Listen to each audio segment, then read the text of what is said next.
Let's play a game and give us a call sign. Or beat it. Let's play a game and give us a call sign.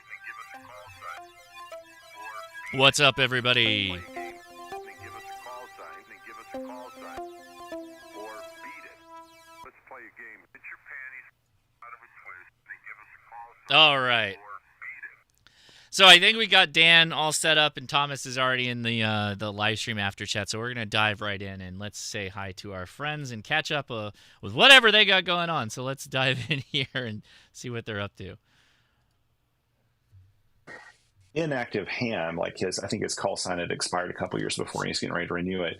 But he was helping out at a place in North Asheville, and he had tweeted something online and ended up getting convoys of trucks coming from Texas and all over the place, bringing supplies to this one little church.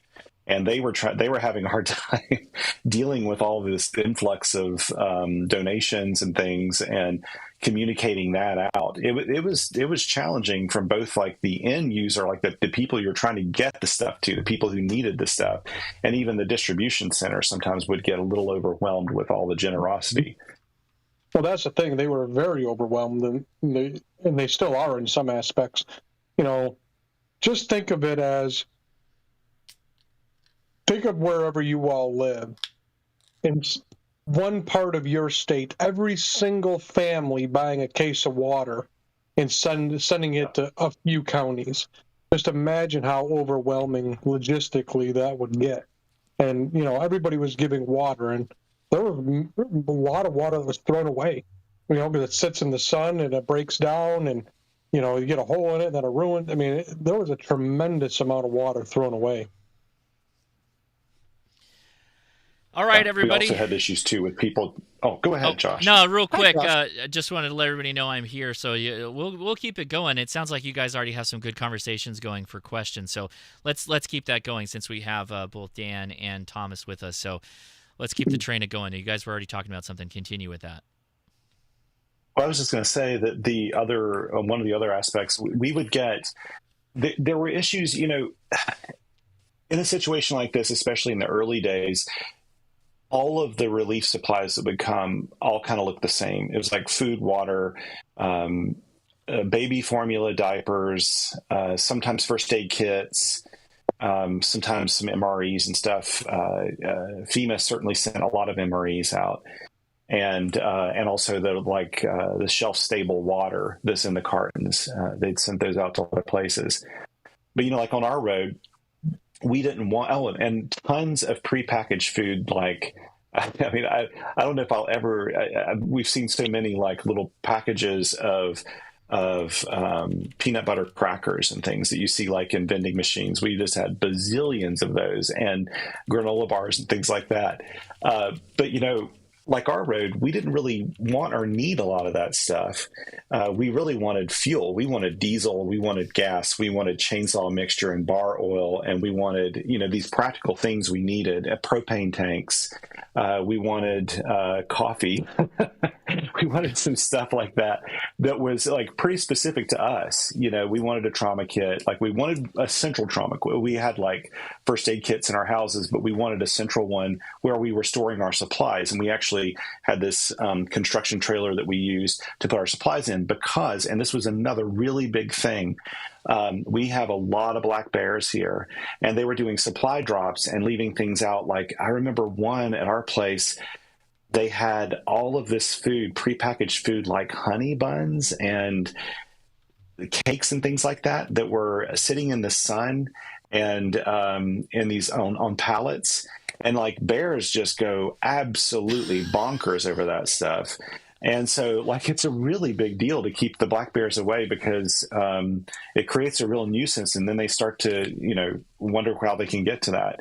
So there are a lot of, and we kept sending messages out please, we don't need the formula. We don't need the baby diapers. We don't need that here on our road right now. So please, take it to other places because we didn't want to be taking up supplies from someone else. Well, that's the thing. The thing with social media was really good, but it was hurtful too, because there might be one family that said they needed diapers, but that was resignated throughout the entire country. Right. So you had grandmas spending money on diapers from all over the world, shipping them here. You know, it got overwhelming very fast. Wow. I didn't even think about that, but yeah, that's probably pretty intense. How, like, it was, did the diapers, are they sitting somewhere right now, or what happened to the diapers? Well, I can tell you this I can tell you from our area, every regional airport is filled to the max with supplies. Wow. We cannot take any more supplies of diapers, formula, water, all that type of stuff. They've cut it off because they can't. There's nowhere to put it now. There's just an influx of it all. Yeah, and I can tell you that here on our road, what we did with our excess is when our road was passable, after they had fixed it up enough that we could take our trucks down with a trailer and that sort of thing, we took it to another distribution center so that they could redistribute all that stuff that we didn't need. But we couldn't do it the first 2.5 weeks or something because the road wasn't good enough. And frankly, then too, we still didn't have power. There was still some questions about things, and we weren't ready to let go of it in case people on the upper part of our road or lower part of our road needed some of those supplies. But it's true what Dan's saying, like to this day, like, I mean, there was just tons of bottles of water around. And I can tell you that probably in Asheville, in the city areas where they really, because normally, you know, like the city is the place that has water after a disaster. You know, it's like in the rural areas that you don't have it when you got well water because you don't have power and you don't have well water. But in this case, it was the opposite of that. You know, people that had well water because they had a generator, they had fresh water that they could drink, whereas like nobody in the city had it. So, you know, a lot of those bottled water, pallets really needed to be distributed back into city areas and urban areas. Can I ask something real quick? Yeah. Do you guys have a way of tracking all this stuff now? Because I know there were a bunch of groups that kind of sprung up, but they're not like talking to each other that I'm aware of. There are multiple groups here now that do this for, you know, that's what they do. So, all this stuff that was here before, I don't know if they have, access to all that, but the way that they've done it now, yeah. Do you have contact information for them? The one place that we as hams have worked with was the Avery County Airport, and they have a website set up called projecthelene.com. So they're always putting their needs and their wants and stuff that they are distributing out on the website. Does that help? Yeah, I'm working for a gentleman out of Little Switzerland who set up a little org, and he's trying to have an email chain go around for some of the older community leaders who hate technology. Just to have like a really simple, like readable thing with drop sites and connecting drop sites and suppliers. Would you guys be comfortable sharing an email for that, or is that you talking to too many people already? I don't have anybody specific other than the Project Helene folks. Okay. Yeah, I don't either. Not in there. I mean, those counties, while not far away as the crow flies, that's probably an hour and a half drive from here or something. So we're not as connected with them. But we do. I mean, over the repeater, those are the people that are still going to be working for a really long time. Mitchell, Yancey, and Avery counties. Some of those areas had some really cut off communities like Green Mountain and Poplar, and there's a bunch of little communities out there that are just so far out that it's just going to take a while to work out things. But I think most of those areas now have contact with it. They're getting supplies in. Things are progressing even faster than they thought they would. But that Avery County Airport and the website that Dan just pointed you to, that's a really good one for finding out very specific needs that are still maybe out there.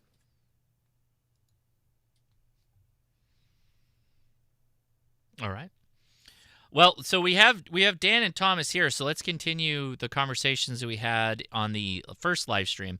Is there anybody in the Discord that would like to ask a question that didn't already get to do that? Let's have that now. Question? Yeah, go ahead. When you were operating as net control, is there anything that you wish you had that you didn't? You know, I saw we had the yellow legal pads.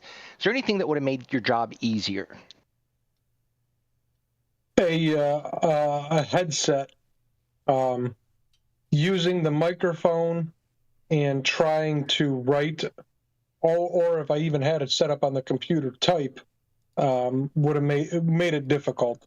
But I'm looking at headsets to buy for these new radios I have here, but that's just a personal preference thing. It's not a true need. Thank you. Sounds like a need, so thank you. You're welcome. All right, who else? What other questions do we have for these fine gentlemen? How would you PTT the headset? What's your preference? Well, the only ones I've looked at are the Hiles, and they have the PTT and Vox. So that's the way I would. And during the net, that's how I would have done it, was with the Vox. Vox, okay, got it. There is a question for Dan over on the YouTube side. Did no other operators volunteer to take over for more than a short period? Did you have other net ops? I know you had other standing nets that were on that repeater because I listened to a couple of them. You even still had a swaps net going on, apparently, that I heard a couple of them. What was that like? Yeah, so one thing that was really important to me was making people feel somewhat normal. Yeah, I like that. We all know that, you know, people's lives were uprooted, and what good way is there to put people have a smile on their face? Well, one of those ways is to live like nothing ever happened, right? So when the net wasn't busy, I would encourage people to rag chew with their friends. You know, just give a break in case something emergency wise had to come in. Or, you know, Sure. These guys have been on this particular repeater for 30 years. They have nets at night. So that's why it was important to me to have that net pretty much done and over with for the day by 8:30, 9 o'clock at night, because that was now their time to talk to their friends who they talk to every night. They call it the Rowdy Round Table, and let them act and talk as if everything is okay and check in on themselves. So that was important to me for them to do that. I listened to a couple of those nets on the archive as well. So yeah, actually, it seems like a really good group of hams too. Just by and large, as a repeater community, you guys have a good one there. So yeah, kudos on that too. And it sounds like they've been doing it for a long time. So these guys, you know, if you listen to them, and you all have, I'm not going to say anything out of term here because you guys all have said the same damn thing. They sound, you know, some of these guys sound like a bunch of backwoods rednecks. And you know what? You call them that, and they're happy to say, "You're damn straight I am." You know, they're proud of who they are and where they come from and where they live. These are some of the most resilient people you'll ever meet in your life. You know, I when I was going out giving supplies to these hams, there's guys like Thomas and Ed, and who we referenced a little while ago. They wouldn't take anything. No, we don't need it. Give it to somebody else. Meanwhile, they probably did need it, you know. But you know, these are really proud people in this part of the country.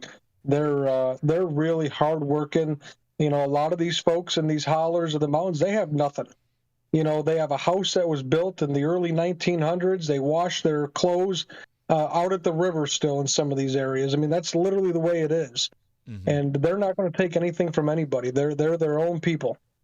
But a good group of people, regardless of their accent or whatever that you might not be familiar with as outsiders, they all seem like good people. The net they do at the night, I think, is I agree with you that a little normalcy goes a long way.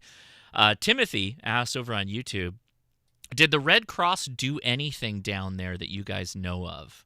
What was that kind of response like? I can tell you right off the bat, the Red Cross was here, and the majority of them that were here prior to Hurricane Milton were pulled out and moved to Hurricane Milton in Florida. And the only reason I know that is I know the regional director.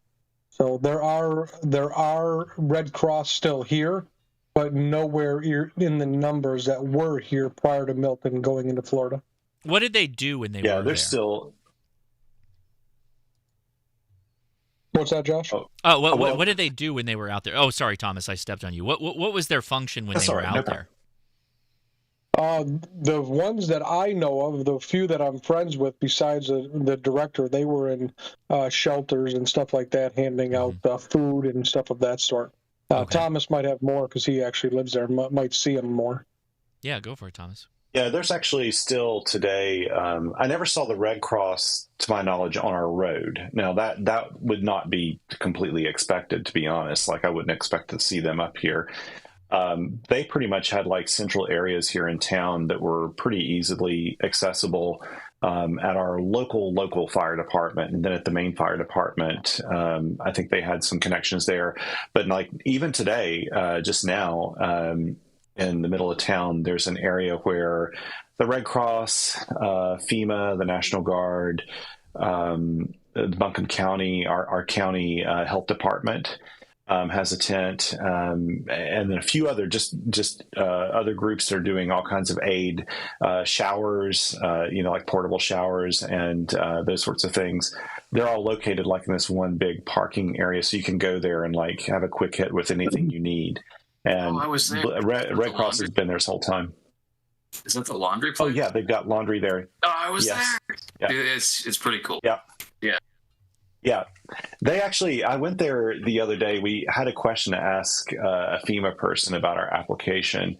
And so we stopped by to talk to them, and they were great. And next door, I noticed there was a tent from the health department, and they were offering free vaccines. And I was just sitting there waiting with my wife, and I was like, I think I'm going to go in there and get some vaccines or something. And that's like, why not? I'm just killing time anyway. Get some And vaccines. she's like, well, we've got stuff to do tomorrow. Like, don't get like COVID plus everything else. And I was like, because, during times like this, you really do want to have your vaccines.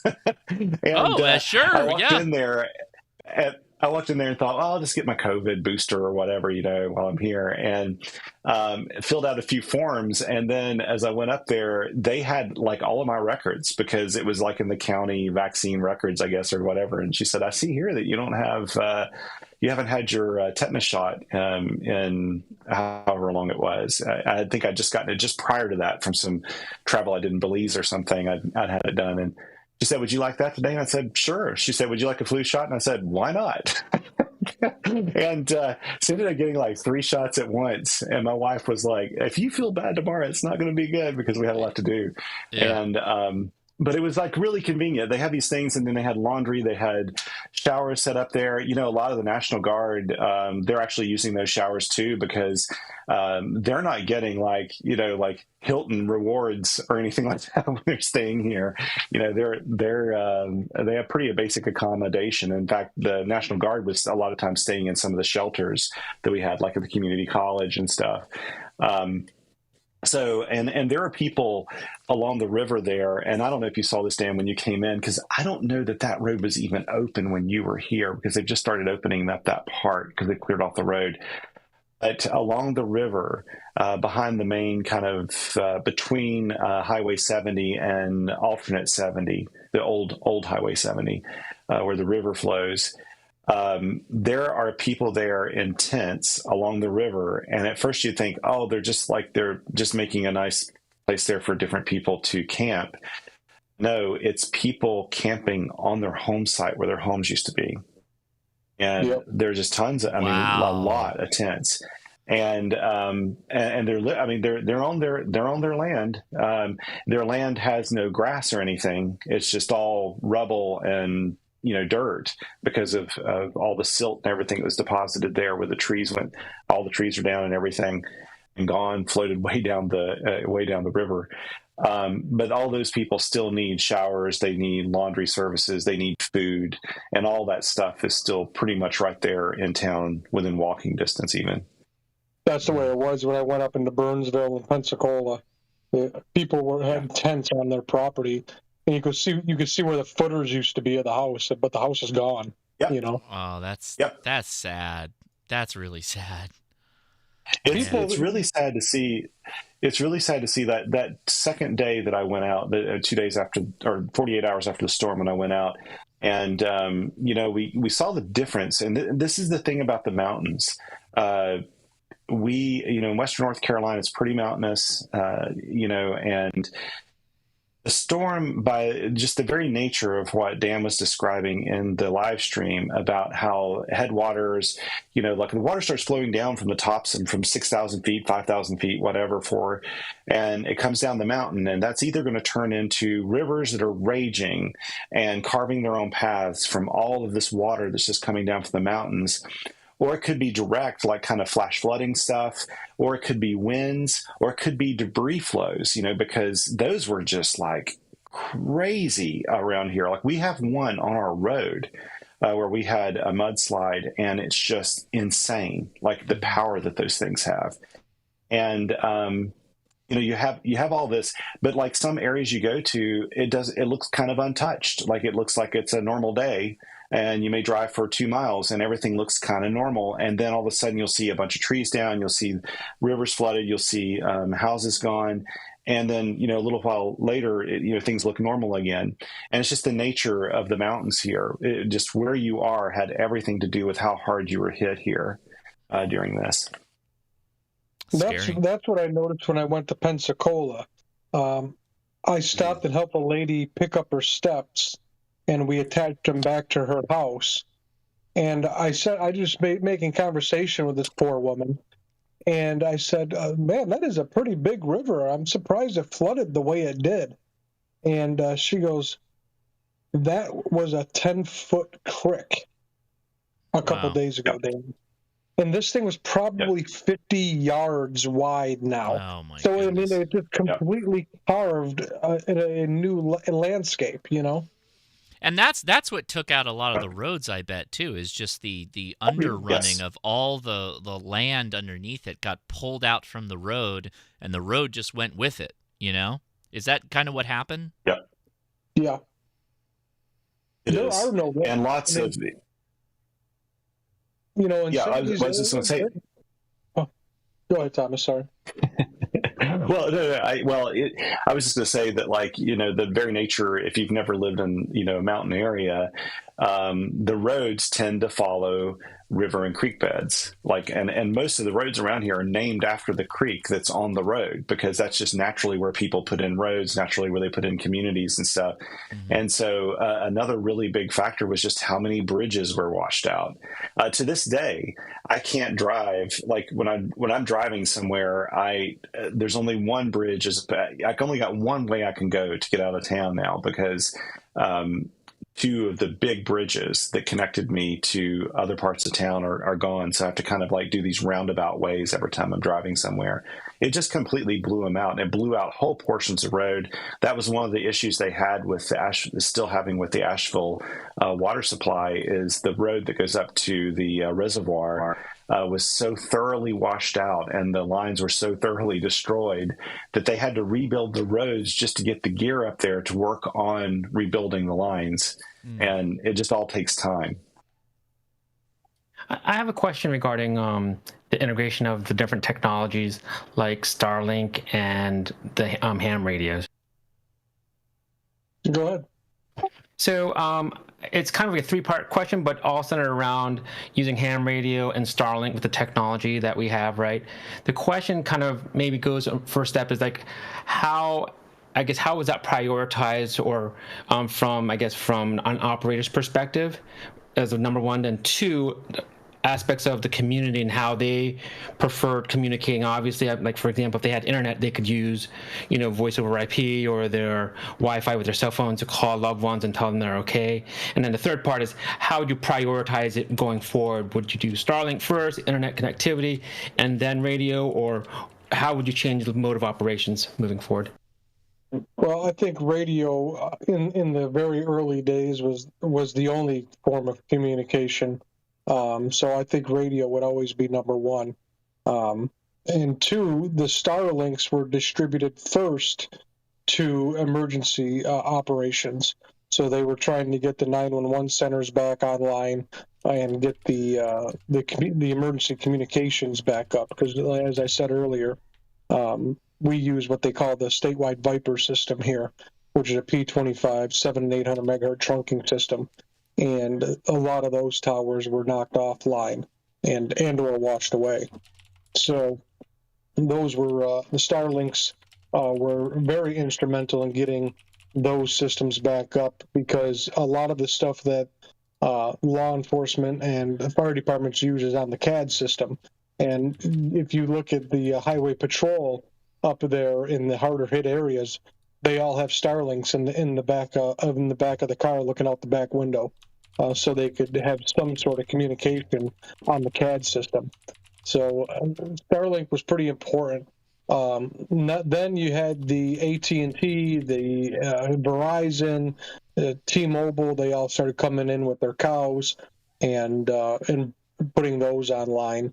And AT&T was pretty cool because they had drones. They had drones that they put up in the air. They were long-lasting drones. They could be up there as long as needed. They had them up there they had them up for about 12 to 15 hours a day. They took them down at night, but they were up there all day providing internet and cellular service to their customers. So that was pretty neat. That is cool. Yeah, I agree with what Dan said. I think radio is sort of the first thing. And really, to most people, what probably even matters more than Starlink at first is getting mobile phone service, because that's just what people rely on so much for getting in touch with loved ones. Starlink works really well, but here in the mountains, like the two things that made it difficult for some people to have it were, number one, reliable power, in case they didn't have, like a generator that they could run it off of. And number two, that line of sight that they would need to have reliable service. So what we did, like on our road, there were just the nature of being in like this upper valley. Some people had like almost no line of sight, like me, didn't really have the right coverage. Others had really good coverage. And so you had to find the people that had the coverage and the power. And then, people would use their house also as like a Wi-Fi spot. We were like the first Wi-Fi spot. And then eventually 2 others popped up on the road. And we did get some free Starlink packages here. We were offered one. We didn't take it because, of course, we already had internet service that was working. And so it went to people further down the road.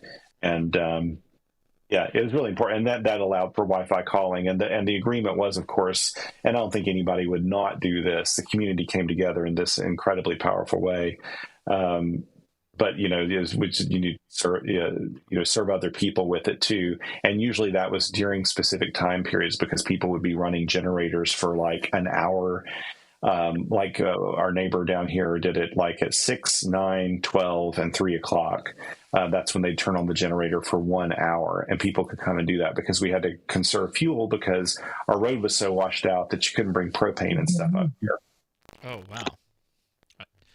So you could have Starlink and do Wi-Fi calling, Wi-Fi cell phones, right? Is that kind of what you were doing for some people were doing that, right? Yes, as long as you had Wi-Fi calling enacted either before the disaster or you were able to hit the tower. And that was the problem with us, is it was just waiting for, AT&T, Verizon, T-Mobile, whoever, to just have just enough connectivity to a mobile phone service that you could enact the Wi-Fi calling. Well, you know what didn't come up, and actually this is a really good opportunity because Dan, I think, has a scanner in the background. Is that a scanner? Yeah, it just got toned out for structure fire. Yeah, so let me ask you a question, because it didn't come up in the live stream, but how important was scanners during all of this? Did you have a scanner running? What's the deal there? Yeah, so I had so as I said, the state works on a statewide P25 system. It's 7,800 megahertz. And it's a multi-net system. It's not a simulcast system, so there's a big difference there. Mm-hmm. A multi-net, the way that works is only certain towers transmit certain transmissions from certain radio IDs. So it's not a simulcast, which means every transmission gets, and every ID simulcasts it all over. So in order to listen, you have to program into a scanner, you have to program in the specific towers that you're wanting to listen to traffic on. So I've never actually done it before until this storm. I programmed all the 700 and 800 megahertz towers to the west of me. The ones that I looked at them on radio reference, and I looked at the ones that I thought I might be able to hit here with my Yagi. I have a 800 megahertz Yagi antenna pointed straight west, and that's up at about 50 feet. And believe it or not, I was hitting towers that I never thought I'd be able to hear on 700 and 800 megahertz.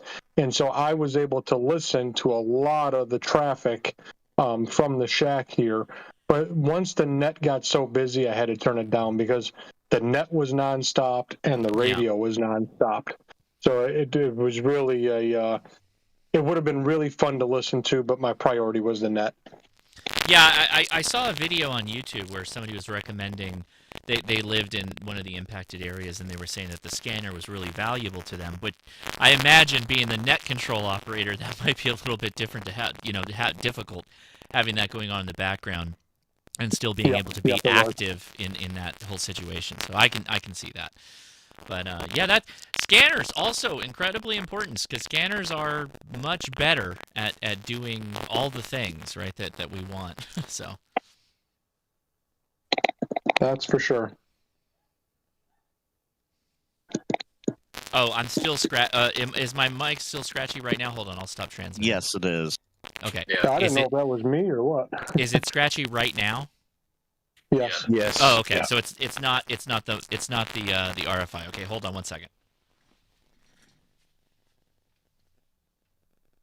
I think he's found a new RFI source.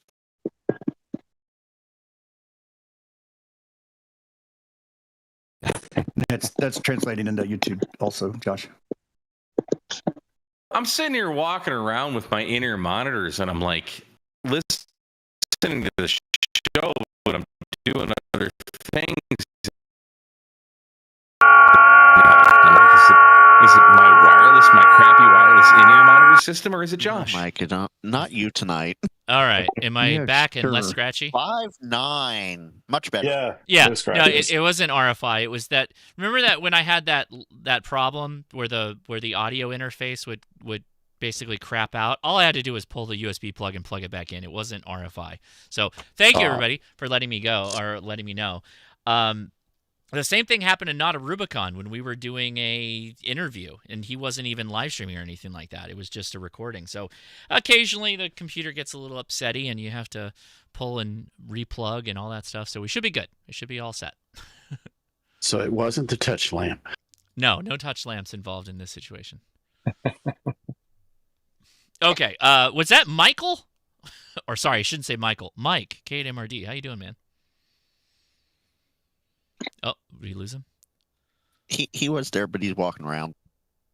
He's walking around. All right, he's taking early check-ins. He's gone walkabout. He's taking an early check-in for the we're taking check-ins for the YL system here. What's going on? I heard your voice and I was like, oh man, what's up? Mike's in the chat. All right. No, I was telling the kids I'm off. I'm doing things, but good. I got my in-ears, so I'm listening. So continue the show. Good to see you. Good to hear you, buddy. Uh-oh. SmartSDR just crashed. I just lost SmartSDR. Did I lose it? Oh, no, it's still there. Wow, that was weird. All right. Things are happening. I don't know what's going on, but we're going to keep your AGCT is too high. My age, what does that mean, Don? So where that mid is, MED on that sidebar? Where it says mid whatever, and then there's a slider next to it. That slider is AGCT. I don't see mid. What are you talking about? It's about middle of the screen on the sidebar. That SmartSDR. Med. MED. Yes. Oh, MED. Copy. You want to make it fast? Sorry. Yeah. And yeah, the bar next to that is AGCT, and usually that's down fairly low. Oh, okay. But it's an ear thing. You listen to it to figure out where it starts to dip, and where the dip is where you want that to be. It's never all the way up. Oh, that was default. You got it. I just left it default. I didn't touch it. You need to watch Mike's video on the AGCT and tuning it. Because you can't really, until you hear somebody do it, it's not really easy to explain.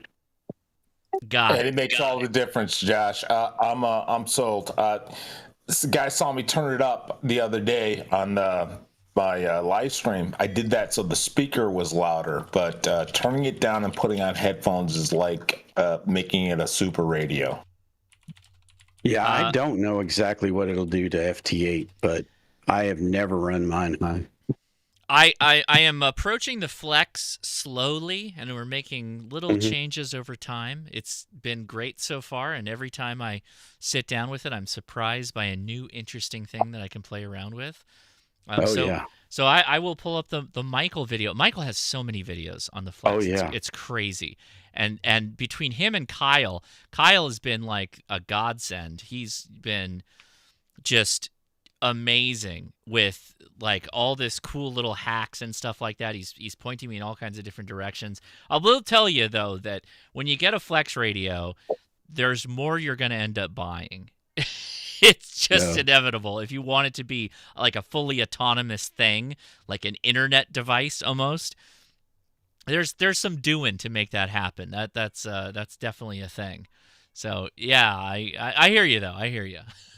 Yeah, just don't. I gotta say something about this subject. You know, it's I get what you're saying. There are a lot of cool toys that are available to have, but they're not necessary for that Flex to work. It'll work. It works in a fantastic manner straight out of the box. And yes, I agree. I have them. Yeah. Cool toys for remote radio. Well, so the only thing I think that you have to have is that power switch thing. If you're going to go fully remote, then you want the ability to bar pull the power from it. I don't have that. I have a sister. I have a sister. There's different versions of that as well. I have one of those. I got the recommendation from Kyle, but very often, same company, Digital Augers. I use the more simple one more than I use the big one. Yeah, mine's over at my sister's house, and she'll disconnect it for me. She knows when to do that, so I haven't had that problem. Well, you got he's got a living power bar. Yeah. So exactly. I don't want to damage something that you paid so much money on. So on one hand, I gotta have the remote capability to yank the power on it, which is a good thing to have. Kyle's helping me out though. Kyle and I will be doing a video in the future on this, but I heard Dan. Were you gonna say something, Dan? Go ahead. No, not at all. Oh, okay. No, I was. No, that was me. Well, we can come back to the Flex chat in a little bit, but sure. Let's take more questions for Dan and Thomas since we have them here and they've been so gracious with their time. Is there anybody else who has more questions, particularly on the voice? We'd love to hear you on the voice. Ask them, but I'll be keeping an eye on the text chat both for Discord and YouTube. So anybody on the voice, go ahead. I got a question. Let's go with Shadow Warrior first, and then we'll come back to Mark. Go ahead. All right, I have a question for them, and I have a recommendation for my time out there. My question is what were the drones that you guys were using? Because we had, I was assisting Grindstone in their comms, and we were in Johnsboro, and we had a team over in Poplar. And for the life of us, we had nothing but trouble getting over that mountain range. And I was curious to what drones that they were using. I don't know the name of the drones. I was in contact with the AT&T guy almost every day, but they were specialized drones that had an umbilical cord on them that would allow them to stay in the air for as long as they needed to be in there, days at a time. But like I said, they took them down at night. It sounds like they were service provider drones, so they were extending the service that were already on phones. They didn't have to do anything special. They just extended range, and they're probably not that high up if they had an umbilical cord. So, my understanding is they went up about 250 feet. That's what the AT&T guy said. Yeah, that's not bad. But if you got a mountain range in between you wouldn't be able to pick that up. That's for sure. Yeah, exactly. Yeah. Mm-hmm. Yeah. All right. That gives me enough information because I'll be able to build something like that if it's tethered. I was just curious of what kind of station, how it was keeping station. Tether and GPS, I assume. It probably didn't move around a lot. It just went straight up and did its thing. So what was your other comment there? The other comment is Grindstone had they had a private helicopter and they had access to a National Guard Blackhawk. And while I was working there, the biggest thing that we were using was aviation band radio. And that is a recommendation that anybody that's going to be in disaster work, they're on Amazon. You can get like the FTM 550s or the 750s. An aviation band transmitting radio is definitely a need. Yeah, did Dan or Thomas, did you guys play around with aviation at all, or monitor, or what was the story there? Anything? I did not. No, either did I. That. And in fact, most of the one helicopter that I did speak directly to that was doing work over here, they were actually on the ham bands. But I totally get it. I do think that that's what all of these people have are aviation band radios there. So I could see where that would come in really useful, really handy. I talked to quite a few of the helicopters as well, all on ham radio, never on any of the air bands. I imagine you guys had enough going on that you didn't need an extra radio to carry around. Yeah, anybody that knows me personally knows I'm a scanner junkie. I've had a scanner on my hip since I was probably 5 years old, which led right into the fire department, which then led into my career in law enforcement. So I'm very well versed in scanners for 40 plus years, and it hurt me not being able to listen, but I had a task that I was dealing with, so. Mm-hmm. Aviation band radio is available, and sort of I am not the definitive law on that. They are available, and just like ham radio, if you're not licensed, listening is not against the law. But I'd be careful with transmitting on aviation band without the permission of some authority. They treat that the same way they treat police and fire. Yeah, it's FAA jurisdiction, and it will get you in trouble if you are not immediately needing emergency whatever. Well, they do have open bands in unregulated airspace, so it's not something like that. But we had private helicopters that we were organizing with. I think the comment still though remains that you should be careful regardless. Mm-hmm. Just make sure you're not putting yourself in undue risk. ICOM makes a really good one. There are several others that you can purchase that are cheaper, and I'd recommend them but you better have a good reason for using it, or somebody's going to come talk to you.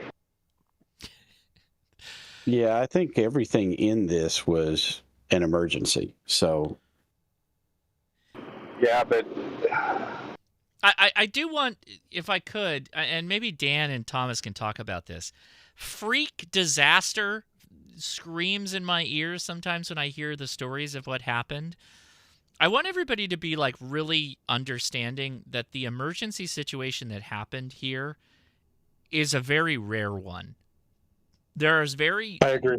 very rare situations where cell phone will go down, power will go down, roads will go down, to the point, to Dan's point earlier in the video, the live stream, for human beings not to have water for 48 hours, particularly human beings that have to subsist through their own human power, that puts them into a danger zone, a medical emergency type of situation.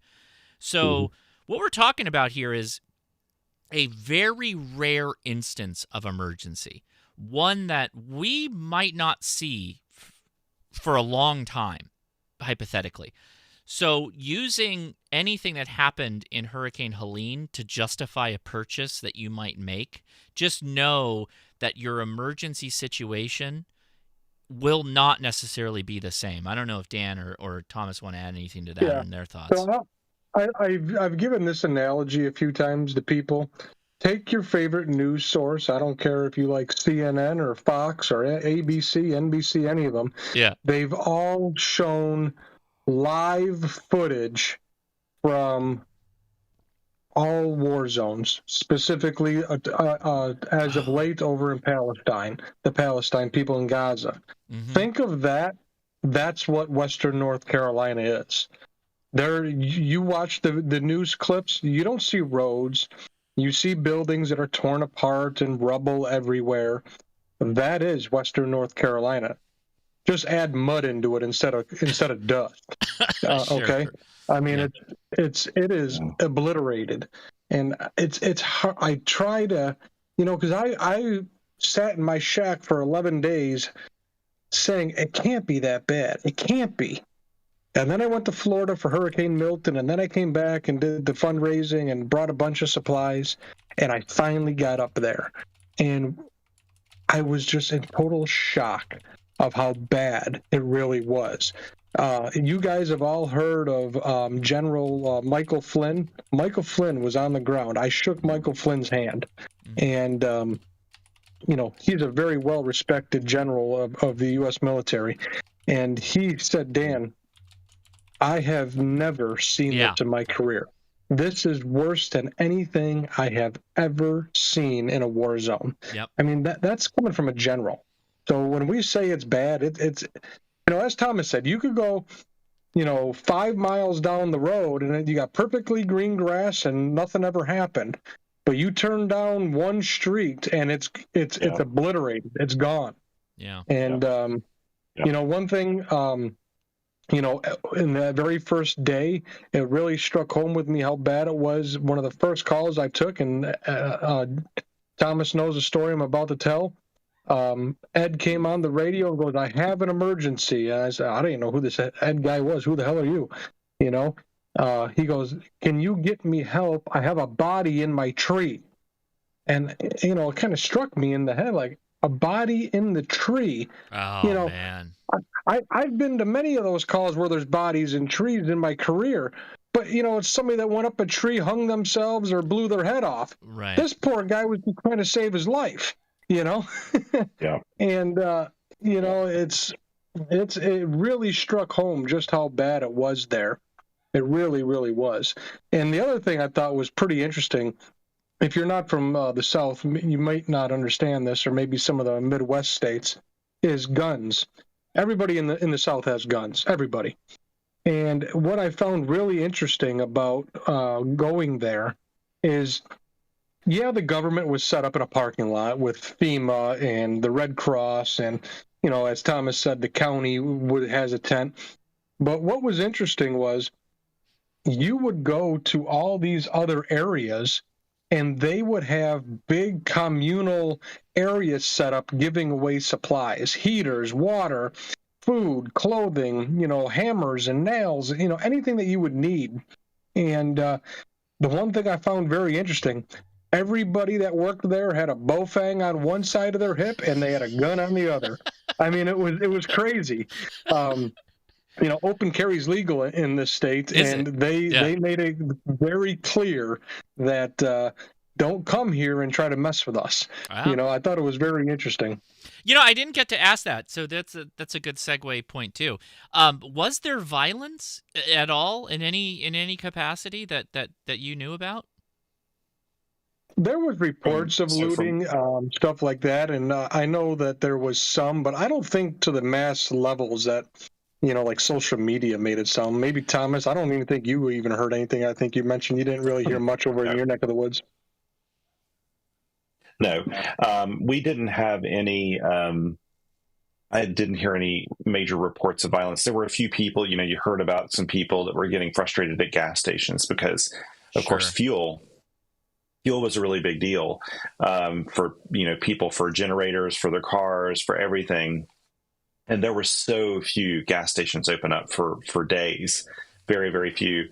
And I heard about a couple of fights there, but I also heard what we heard more of were just really heartwarming stories about people helping each other. That was our community up here. We all kind of know each other, but we really know each other now, and work together and never questioned it.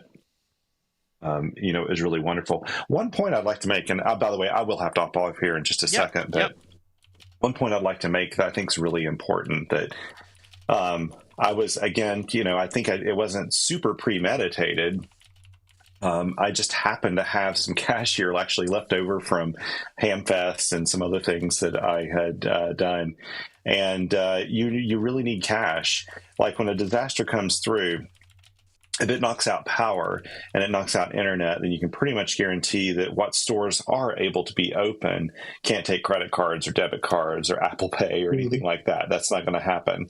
And so cash is actually a really important thing to keep around, just for, the first few days.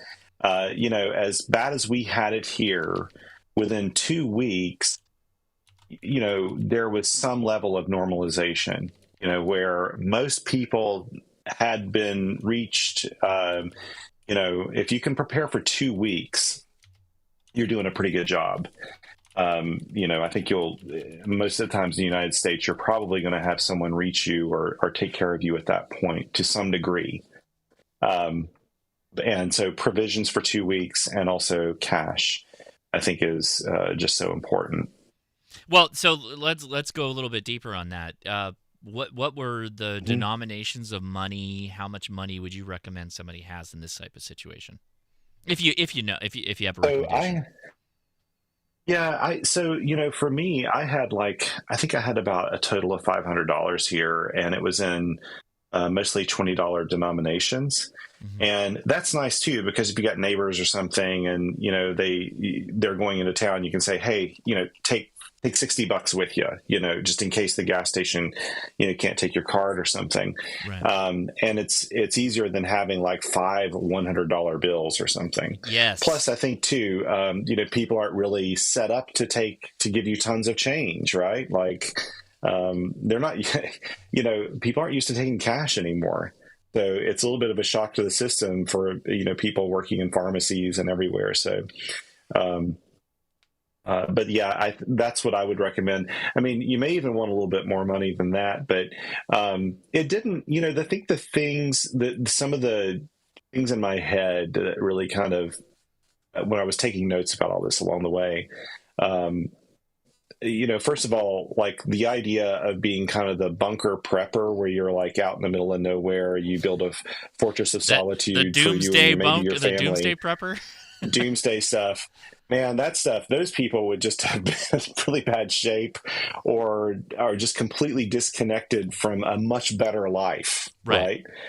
Because, man, I'm telling you, on our road, like in that first 2 weeks, as bad as things were up here and as devastating as it looked, I had some of the very best smoked ribs I've ever had in my life because we were clearing out our freezers. We were lending things to each other, helping each other fix things. Whatever needed to be done, we got it done. We really, you miss out on that community stuff. The community is like the most important thing when you're going through a disaster situation. Community is just so incredibly important. And I think and everybody should always have enough provisions at their house and enough fresh water or a way to filter water that they can, get by for, I'd say at least a week, if you can, would be like a good thing to aim for. Keep in mind, like here, even if you had water filtration systems, if you lived way far downstream, I don't even know that I'd still trust filtered water because so much crap, like cars that had gotten smashed up in trees. I mean, I don't know if you saw this, Dan. I'm sure you probably did, but there were like cars and trucks and, box trucks, vans that were like wrapped around trees. I mean, like wrapped around a tree 6 feet up the tree, right? And there's still a park bench like in the top of a tree in town, like a park bench that's way up in a tree that they're going to have to get down at some point. You look at all of that, you're like, and the amount of energy that was tossing all this stuff around, it was mixing up all kinds of crap in the water, of course. Yeah, I got to say, like, tornadoes will mess you up pretty bad. Earthquakes mess you up pretty bad, but fast-moving water can do a level of devastation that is truly shocking. If you have any kind of topography as well, it only becomes more amplified. Fast-moving water scares the crap out of me, and I'm a really good swimmer, and nobody's swimming through some of this stuff. No way. There's nothing you can do. Really scary. I tell you I what. threw some pictures in chat. I pulled those up. Thank you, Shadow. Yeah, Shadow went out there, and he's been to a couple of areas, and we appreciate some of the support he's doing. But were you going to say something there, Dan? Was that you? Yeah, there's a pretty good video out there. I had it at one point. I don't anymore. But it just goes to show you the craziness that some of these Appalachian people will go through. It was a pretty good video. A lady's house was floating down the river, and it was an older lady, and she obviously was scared out of her mind, and she ended up jumping in the water trying to save herself. Oh man! And there's people on the bank, just watching this. And this big old hillbilly guy with a beard about 3 feet long, this guy just rips off his shirt and jumps in the water. I mean, This water is moving. Yeah. And he went out and got her and brought her back to shore. And at the end, he was all hugs and kisses. As you could imagine, he just saved this woman's life. But I mean, they are really, really good people out in those mountains. They've dealt without most of their life, some of these people. And I tell you what, it's really inspiring to see the way some of these folks live, and the heroics that they did to save their fellow, citizens. Do y'all know people that you still can't account for? Yeah, there's still, Thomas, do you have the latest number of the missing? Last I heard it was still in the 20. Last I heard it was in the 20, around 20 people still missing. I heard larger numbers, but I don't know. Right? Yeah, I hate to bring that up, but this is one of those rumors that I got a lot of comments on when I made my video, because I just took the Associated Press numbers for a lot of this stuff, and I got a number of comments that, oh no, the death numbers were way higher than reported. Maybe you guys don't want to talk about it, and if you don't, I completely understand. But do we have accurate information that we're getting out from there? Like, so what would you say? As of 3 weeks ago, there were still 100 people missing. I just looked it up. Mm-hmm. That was what was reported on all the local news stations here, and that came directly from our governor. 100 were still missing 3 weeks ago. Now, I can tell you, being in the first responder world, yes, we were told we expect numbers a lot higher than that as well. Mm-hmm. But what people have to remember is that these areas were cut off. These people were missing. And there's many resources online you can go to of Word documents, shared files, where, there were 1,000, 2,000 people's names on these lists of missing people, and then it's updated, found alive, found deceased, this type of thing. Yeah. There were thousands of people missing at one point, but the Cajun Navy's here, the mule teams are here. I mean, literally, that's how bad it is here. Mules are being used to get into some of these places. So yeah, a lot of these people have been found, but as I said, 3 weeks ago, per our governor, 100 people were still missing. Yeah, I just was wondering how actively people are looking still, or is it died down quite a bit? I don't know on the search team or the recovery teams it would be now, but unfortunately, the sad part about this is that some of these people will never be found. Yeah. They're buried 20, 30, 40 feet in the ground now due to the new sediments. So with that said, what has the traffic been like on the repeater now? Are there still people calling for supplies and specific kinds of care? Is it more tailored to very specific needs, or what are you seeing out there? Yeah, when I gave up the net to go to Hurricane Milton down to Florida, I handed the net over to Vicky. Her call is AD3I, and I've been really. Sometimes I really gotta keep my mouth shut. There's a lot of things that have happened recently or not recently, but in the short term after I gave it up that I didn't agree with. But she's tailored it into her net now, and I think she's done a bang up job. There's a few things that I questioned, and I made my point clear to the repeater owner about those few things, about sending people into harm's way. But yeah, other than that, I think she's done a bang-up job. She's very, very in touch with the Project Helene folks up at the Avery County Airport, getting supplies for people.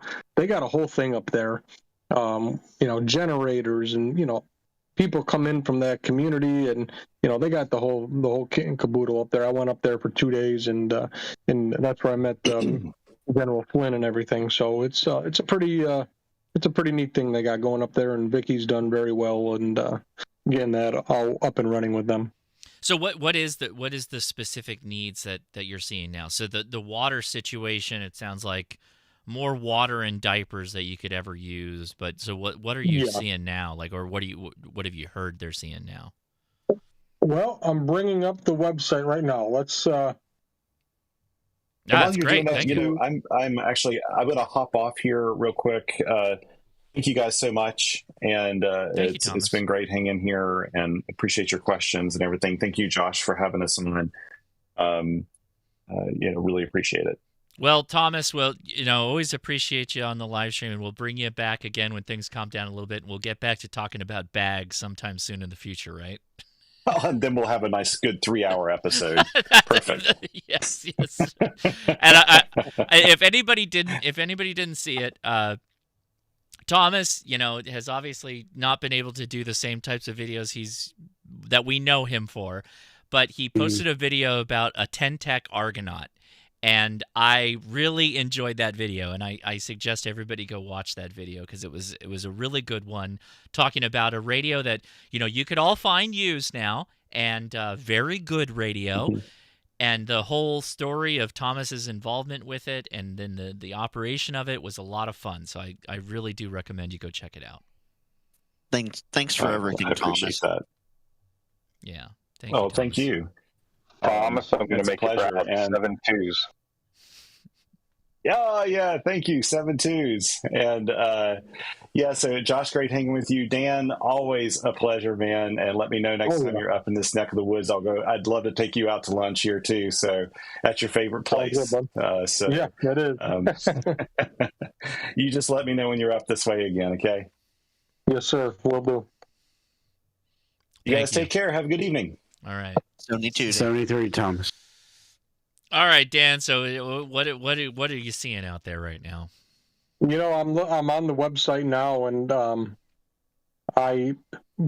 maybe they don't need anything right now because there's nothing. They every day they have a list of what's needed, but I haven't been on here in probably a week, and they don't have anything like that listed anymore. So maybe they have everything that they need right now. I'm sorry, I can't answer that question. No, and that's okay. But everybody listening, just because they don't have an active need for like out-of-state support or something like that, it doesn't mean that the road to goodness is done. Right? We're talking about people who have been roads completely eroded and destroyed, fast-moving water taking trees and just detritus and blowing things out.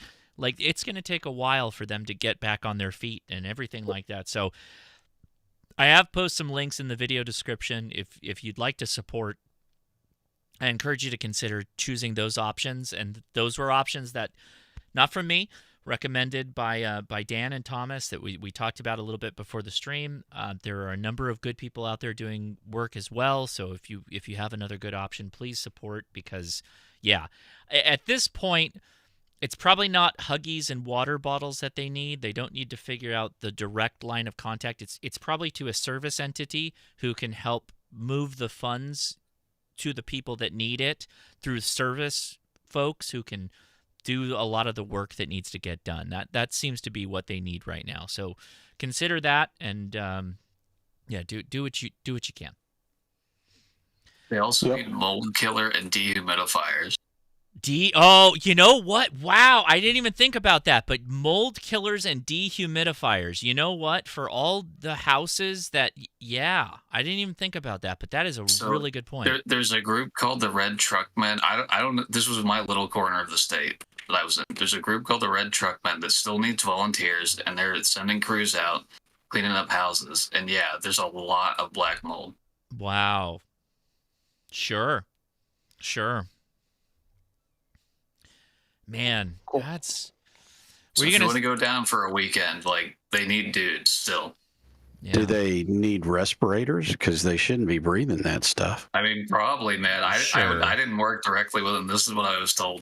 Well, so what's the entity so people can look them up and then just contact them. Don't ship stuff, but contact them.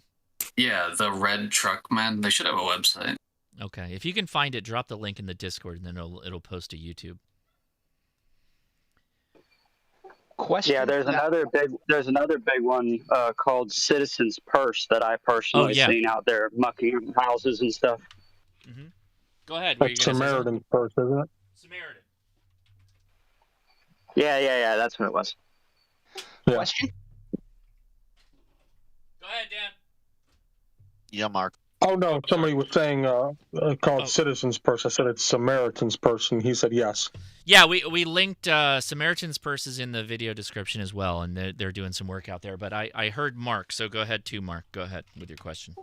Yeah, for you guys out there, what is the most useful length of chainsaw for clearing all this stuff? Oh, God, we should have had Thomas go answer that. But Dan, go ahead. Do you know? Well, I was just looking on Project Helene, and the last urgent need that they had was listed October 24th, and they had 24-inch bar and chain, 16 and 20-inch bars, and 16 and 20-inch chains.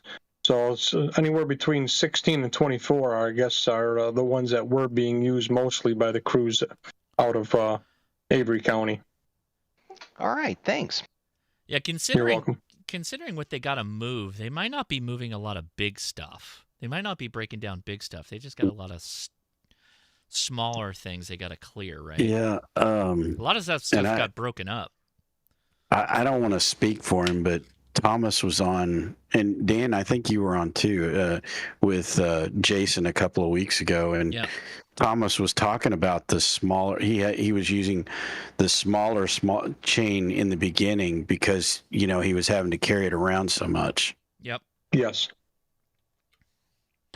Yeah, I want everybody to keep in mind, Thomas lives in a holler, right? A holler is kind of like a cul-de-sac that we might be familiar with in a road sense, but it's in like the nape of a mountain, a hill, right? So it's a deep run down into where he's at, or up, depending. It doesn't matter. But a holler is like a cul-de-sac into a mountain. And the trees all fell into this space, and they had to clear all that out just to be able to get traffic in and out of there. And it's a small community of people, but they all banded together to tear that stuff down and carry it out. And that's all by hand. So again, to Dan's point is, they still had water because they had wells. But if you think about Asheville proper, which is further down elevation from them, where's all that trash and trees and road and cable and all that stuff collect? In Asheville. And you got people that are carving that stuff up without water.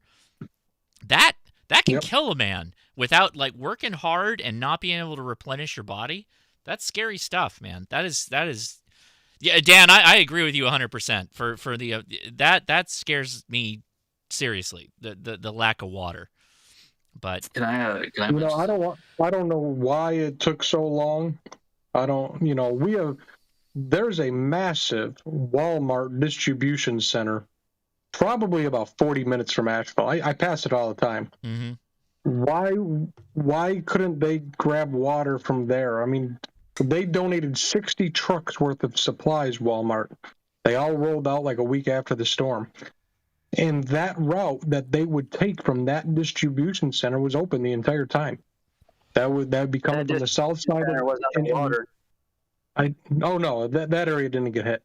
I just don't understand why it took so long to get water into people's mouths. It infuriates me, to be honest with you. Logistics is such an interesting thing, particularly in a time of disaster. Again, a case study of a response to emergency situation. This is going to be looked at not just for the amateur radio side, but the government side of effect of how quickly they got aid in there, getting water in. That is a paramount thing. And when you have mule teams that are literally packing things in, and helicopters that are literally packing things in, including water, among other required needs, it's going to be really interesting unpacking this over time. I imagine FEMA and well, we didn't even talk about FEMA. I don't know how ready you're in to go in, how hard you want to go into this one, Dan. But what's the FEMA effect of all this? What was the deal there? Because I know there's some stuff going on there with that. So I've tried to talk about it lightly without offending people. Yeah. I know. And I said it pretty honestly, I think. Yeah. The people of the mountains are really resilient people. Right. They don't believe in government. They don't believe in certain political parties. These are really strong, individual type people. They don't want help. So to bring the government in, I mean, I can tell you right now, there was a ham that I talked to the day that I went out there, and he goes, "Yeah, FEMA come here." I told him to get the hell off my property. I don't want their money, And this guy lost half his house. Yeah. I mean, these are a different breed of people in the mountains. They're hardworking. Just red-blooded Americans. Is all it boils down to. So, real quick. Yeah. It must be said that there is organized theft taking place by a certain subset of the population from the donation sites. And I know you're on YouTube. Oh, yeah. I'm not going to say who it is. But if this happens again, we need a strategy to deal with this. Because they put in restrictions like, only one group enter the warehouse at a time. And then they babysitted them. And then all they did is they communicated through WhatsApp and went to the same location all at once. And these people didn't even look tired. I don't think they even needed the supplies. It was just theft. Yeah, there's definitely theft going on. And it goes back to my point earlier is you go to these places, you're going to see two things, guns and Bofang radios. I mean, these guys are trying to protect what's theirs.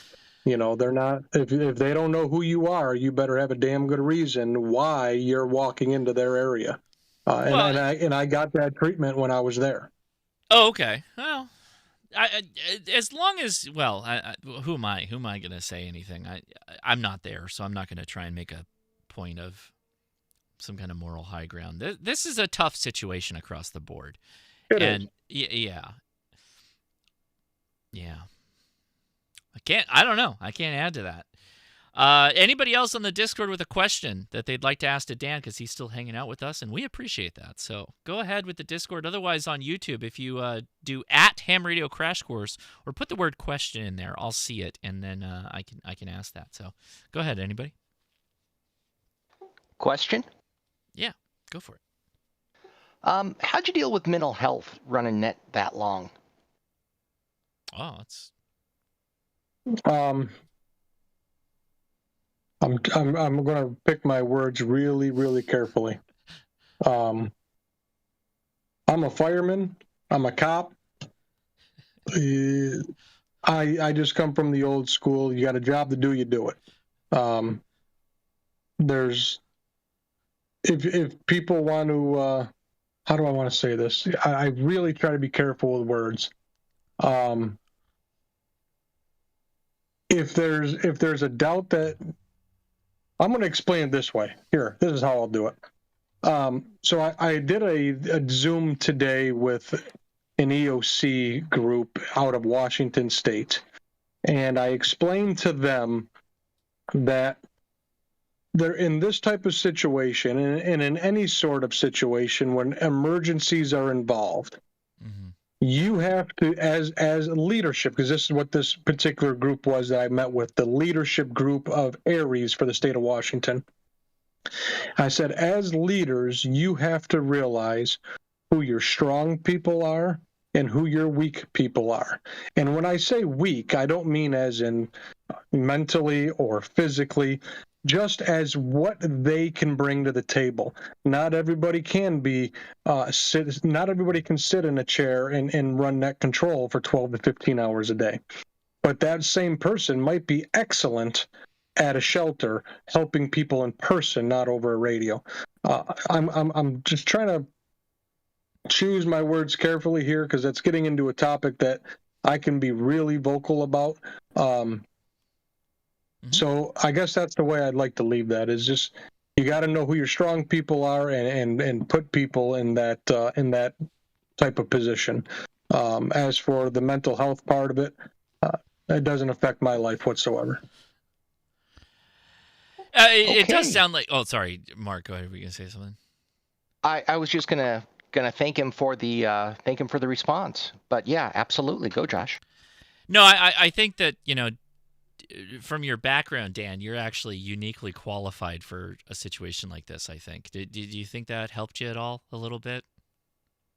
My background, definitely.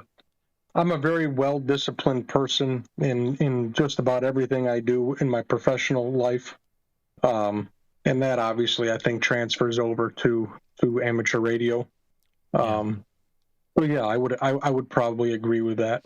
I mean, I did listen to a lot of the archives, and I heard a couple of times on the net where you had to give some seriously bad news over that, and I thought you behaved like, again, it almost was shocking to me that I heard when you said you were not a net op.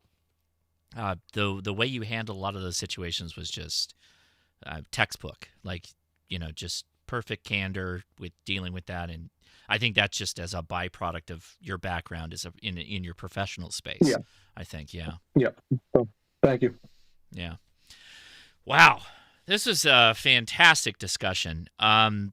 But Dan, I don't know how much time you have. You got other things. You got that 9700 just it's sitting there right next to you. I don't know. But I would love to just as many questions as we can throw at Dan. This is the time, because literally this is it's nice being able to talk free like this too, versus being on a live, type thing, just talking. That I prefer that. So this is I'm here as long as anybody wants to ask a question. Oh, you do know Clear? You're live. Well, we are live, but it's not the same. From my point of view, this is like this is the lounge chat. We're all just hanging out, kind of thing. It's that's to my point of view, the way I look at this, the after chat. Yeah. I've got a follow up to something that he just said, if that's okay for another one. Sure. Sure. Yeah. So I've been hanging out with a bunch of EOC folks every Tuesday at a roundtable type thing, and somebody mentioned that they should get their radio, the different fire departments, police departments, whatever, that are working with amateur radio people, should get them pre-certified, pre-qualified, live scan them, fingerprint them, so that when there is an emergency, police are more comfortable putting somebody they don't necessarily know into an evac center or into a position of privileged information. Do you have any thoughts on that, or have you heard of any such thing? Yeah, I mean, I'll be honest with you, we deal with that here. My local EOC, we have there's an issue where they don't trust the amateur radio operators. They're not vetted. They're afraid what they may see on the CAD. And a guy who worked with that CAD for a long, long time, there's typically not anything on there that anybody can't see. Every now and then you'll get a name or a social, something like that. But, I think a lot of this is just manufactured hysteria. People like to think they're in charge, and, local authorities like to have their authority over people who they don't feel are vetted. Wait, is the CAD like the blotter? Is this like what's coming over the live feed kind of thing, or what's the CAD? No, the CAD is the computer-aided dispatch that law enforcement, fire departments, all that stuff used. Gotcha. So, but yeah, I'm with you, man. I if there was a way to vet an amateur radio operator to be able to go in, and I'm sure there is, and I just don't know what it is. These Oxcom guys, they're all certified, but again, I can tell you right here in my county, nobody had access to it. The one Oxcom guy we have in our county didn't even have access to the Oxcom office in the EOC. And inside the EOC, there wasn't a single radio. There wasn't a computer. It was a desk and a chair when I walked in there on Sunday. That's it. So, I mean, it was, I don't know, it was kind of a joke, to be honest with you. One of the things I'll give a shout out to Racies over Aries is Racies being connected to DHS does require like a live scan type of background check that goes into the process of joining them. So depending on who you're attached to, and yes, it's local, like Dan mentioned earlier, at least you have the scanning background and some of the things that goes into that. Yeah, it's weird because our EOC director, well, I mean, at least where I used to live, not where I'm at now, but he went out of his way to interact with the ham radio community, and that's why, like, every year when we do field day, we do it in the EOC as a Class F. And he's always there, and, he walks around, he sees us. We go into his office and sit down and chat with him while he's there. And the 911 center is just down the hall. Now, we know we don't go in there, and it's locked. But, we're in all the conference rooms and, all of the other things, and we get to use basically the facilities. And then in the EOC, they went out of their way to set up an amateur radio station, and we helped them build it. So it's just, to me, that's kind of a foreign, what you're saying is kind of foreign from what my experience been. Don, I can tell you your experience is the foreign one. Amateur radio is looked at as a joke by most EOCs in the country. It is. It's true. Yeah, I was going to say around here, the one thing you run into with it, unfortunately, is it's political. They're political appointees in most counties, and priorities change on a whim. And so one EOC director might be very into amateur radio, the next one could care less. I can tell you just a quick little thing here. When I walked into the EOC and found out there was nothing, and then a couple of days later I talked to our county manager. We had a conversation about the EOC and the amateur radio side of it. I said, Beth, just give me $5,000 and I'll outfit the station in the office to be, to work perfect. And I guess she had received a bid for over $30,000 because the county said, if we're going to do this, we want everything to be Motorola, like everything in the 911 center. And I'm saying to myself, what the hell do we need Motorola for? Go buy an icon, 2 ICOMs, and a couple of pieces of coax and antenna will be good to go. It's just, you get too many talking heads involved, and things like this happen, I guess. Comment? But with that all said, we got confirmation that our county is going to build out the Aries and Auxcom office, so that's a good thing. And I heard a comment. To go ahead. I was just going to say the only reason I'm even tangentially involved is nothing to do with radio. I learned how to do the fire simulations and the gosh, I can't think of it now. The whole Know Your Zone, the evac thing. How to run all that software so they can just point at me and I'm a mouse monkey, which is fine, but I'm also got my radio there too. And they've seen that and they're starting to get more interested. So I'm in through kind of a side channel. I agree with what you're saying, Don. I'm not there for my radio skills. Well, and see, you're the perfect example of what I said earlier, is know your strong and know your weak people. You seem like you're a really strong person with the software side of things, so you could be used in that aspect where you might not be strong and in the radio side of it. So that's a perfect example of what I'm talking about. You yourself know that you might not be best at the radio, but you're good at this. Yeah. I don't know if it maybe because in our area, and this is true across all of DFW, NOAA relies on us as spotters. So they literally get on our nets.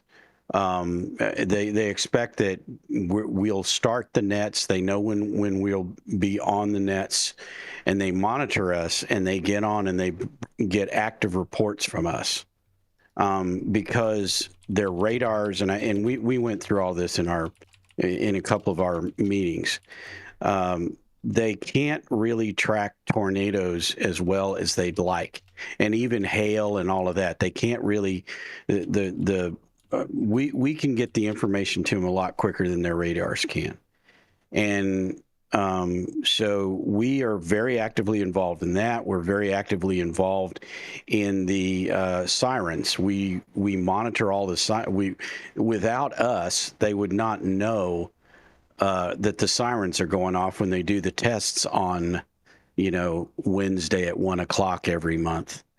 We have to go out and sit by all of them that sit around the city. And we're not a very big city, but we're not the only city that does that. A lot of the cities around DFW do that. So I guess we're just more involved in all of it, and our radios are quite respected in that regard. Gotcha. That's good. Okay. Question for I know many weather service offices that don't even have amateur radio anymore. So that's good. That's good news. Yeah, that is. All right. There's another question in there. Go ahead. How do you deal with information over? So imagine there's a civilian who has to turn his campus into this little operation, and then too many people are trying to contact this guy.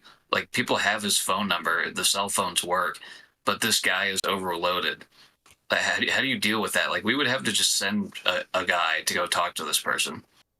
How do you deal with that bottleneck in communication? I guess I don't understand the question. I'm sorry.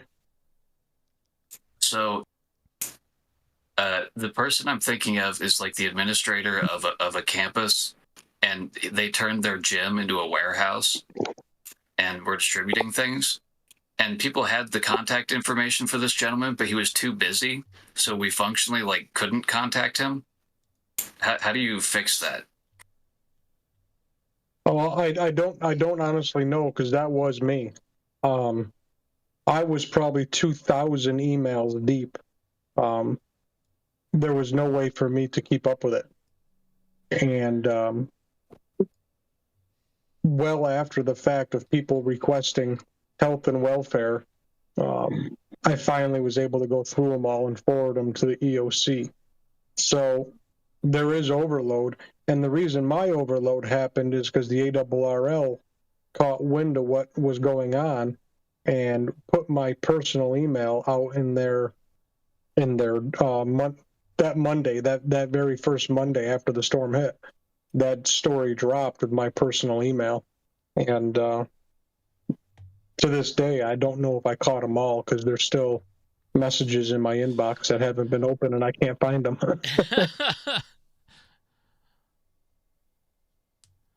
So if there's a way to deal with it, I guess, I don't know. I guess not putting, in my case, not putting my personal email over the airwaves. We had to send runners. I mean, that's the only thing we thought of. Yep, that would probably be a good idea. Dan, I have a question for you. Sure. Apparently, there's a couple people in the chat who are saying very contrary stuff. Now, I trust you, and I believe you, and I believe you and Thomas both. But there's a couple guys in the chat saying that for 16 days nothing was happening. You only had 2 guys on AM broadcast radio giving out information, and apparently ham radio was an absolute loss. And from what I'm hearing, that's not the case, is it? No. If they have any questions about Western North Carolina and what was going on, they know how to get a hold of me. But people like to come up with their own narratives. I do. Now, I will say, I do know there was an AM radio station because I saw a news story done on it, and they were able to get stories out to the masses.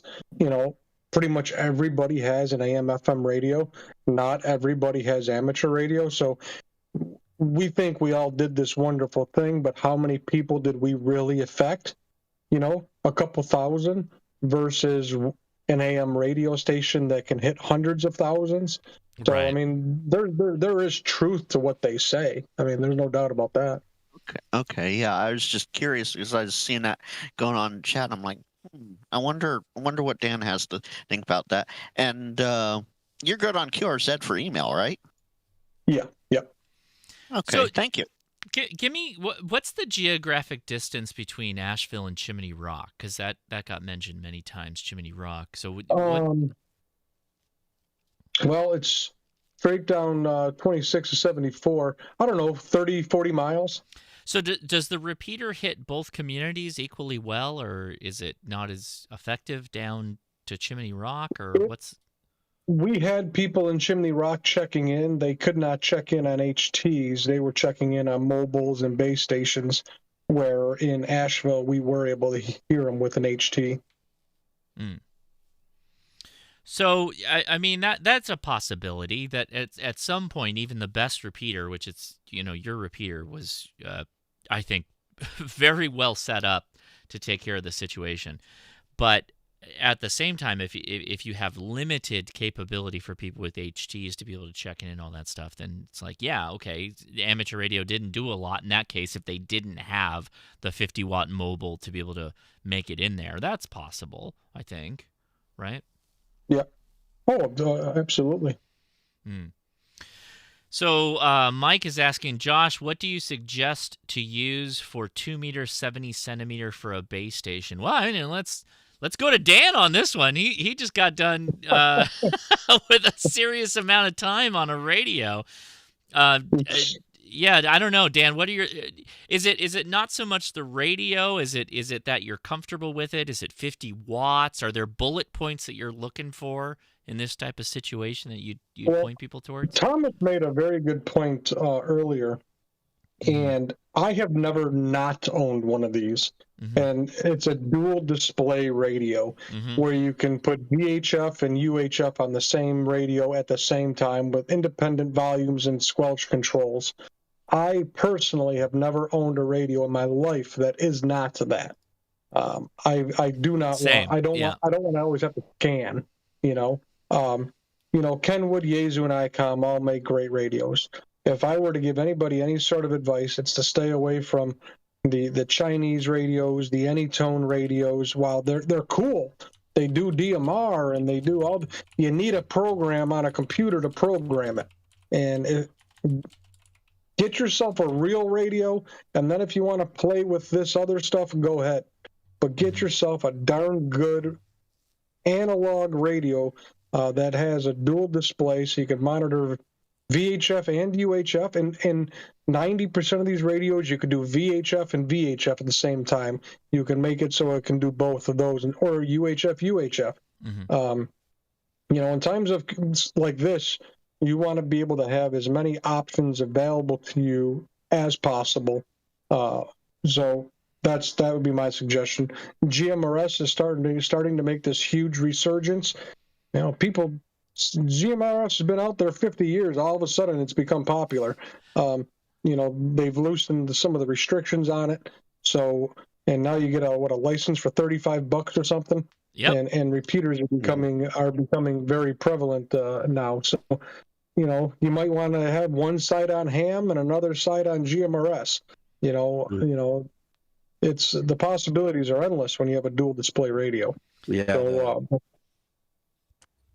so Thomas is the 2730 ICOM 2730, an inexpensive radio, is dual channel. Dual channel is what we're talking about here. So you can continue to monitor your favorite repeater and also scan through your simplex frequencies, or just hold on one of the common ones, which is what Thomas was talking about. Thomas had a simplex frequency that he and his family use, and it turned out when he started handing out radios that a lot of people got on that simplex frequency. This would be the perfect situation where you'd want two receivers actively listening on both channels, right?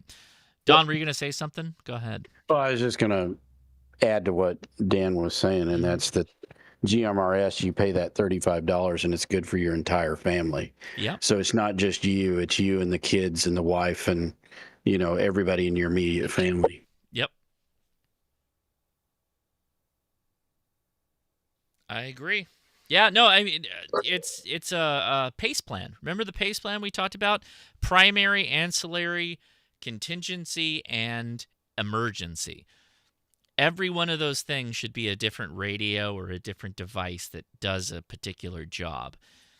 In an emergency situation, you should at least be considerate of that, right? Even CB.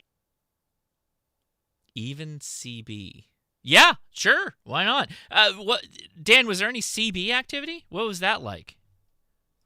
Thomas made comment about it on another show, I believe, that we did together. He said in the early days there was some CB stuff that he had heard, but it wasn't very big, I guess, by what I understand.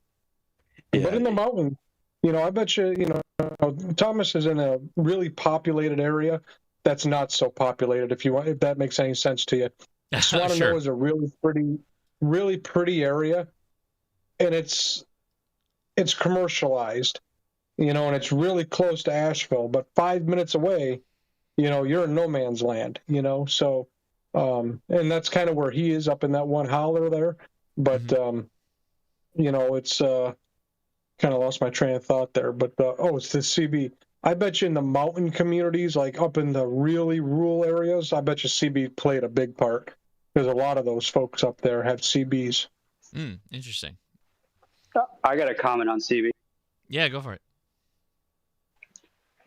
CB was definitely helpful for me. The first stop I made was going into Hartford, and they had the main highway was out, and I was following along on a lot of the trucker traffic, and I found some side roads to get down into pull into Hartford to get supplies to take over to Grindstone on the way in.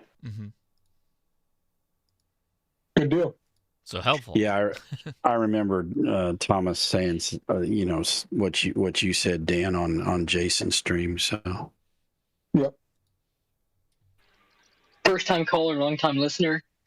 Josh, I want to say thank you for helping with the course. I took my technician license at noon today. Oh, which is about 11 hours. Well, did you make it? Did you pass? Yeah, I passed, and I tried going for my general. I got 25 wrong on my general test. Okay, well, you'll get there. Don't worry about it. Yeah, it's free, and you can always take it again. Yeah, that's right. No big deal. You passed the tech. That's what you're in, man. You're good. Yeah, plus I'm under 15. I'm 15, so it was only $5 for the test. Yeah, right on. Right on. Very good. Did you have a question or anything like that? No, I just want to say thank you for helping all those videos. Well, yeah, appreciate you listening to them. That's awesome, and I'm glad they helped. Right on. All right. Do we have any other questions or anything like that? Let's take them if you got them. Dan's here. He's hanging out. So we love that. Let's use the time effectively. Anybody on the YouTube side or the Discord side on voice, go for it. I have a question. Yeah, go for it. I've lived here in Western North Carolina, and I live in like the McDowell area of the state, or Western North Carolina. And for me, I'm pretty much back to like normal life. Everything's up and working again, and it's all normal now. But I was just wondering how much of Western North Carolina is still like currently affected. Well, obviously the western part of Buncombe County is getting back to normal. A lot of that area has water and power back. Lake Lure and Chimney Rock, what's that other? Bat Cave, they were hit really, really hard, still recovering. And then north of you, up in Yancey County, Burnsville, Avery County, Pensacola, those areas. What's that other one? Switzerland or something like that it's called? I can't remember the name of that little town. Little Switzerland? Little Switzerland? Yeah, Little Switzerland, that's it. They were all hit very, very hard. So I can tell you I was in Pensacola 2 weeks ago, and I would be surprised if this time next year if they have a road system, because the entire, anybody that doesn't know that area, obviously you guys probably don't, but it's one road in, one road out, and It was gone. I mean, there's no other way to say it. It was gone. You had to put your truck in 4-wheel drive to get there. I mean, so they have to rebuild the roads just to be able to put power poles back up. It was they got a big, huge trash container out there that you throw trash in. There's no way to get garbage trucks down in there. So they got this big, huge, like 20-foot Connex box. They're throwing their garbage in and lighting it on fire, and they're burning all the trash. Oh wow, yeah. And, it's decimated. I mean, it really, really is. Wow.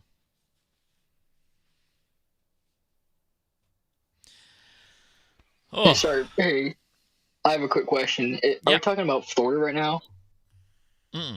No. Pensacola, North Carolina. Different Pensacola. Thank you. I thought we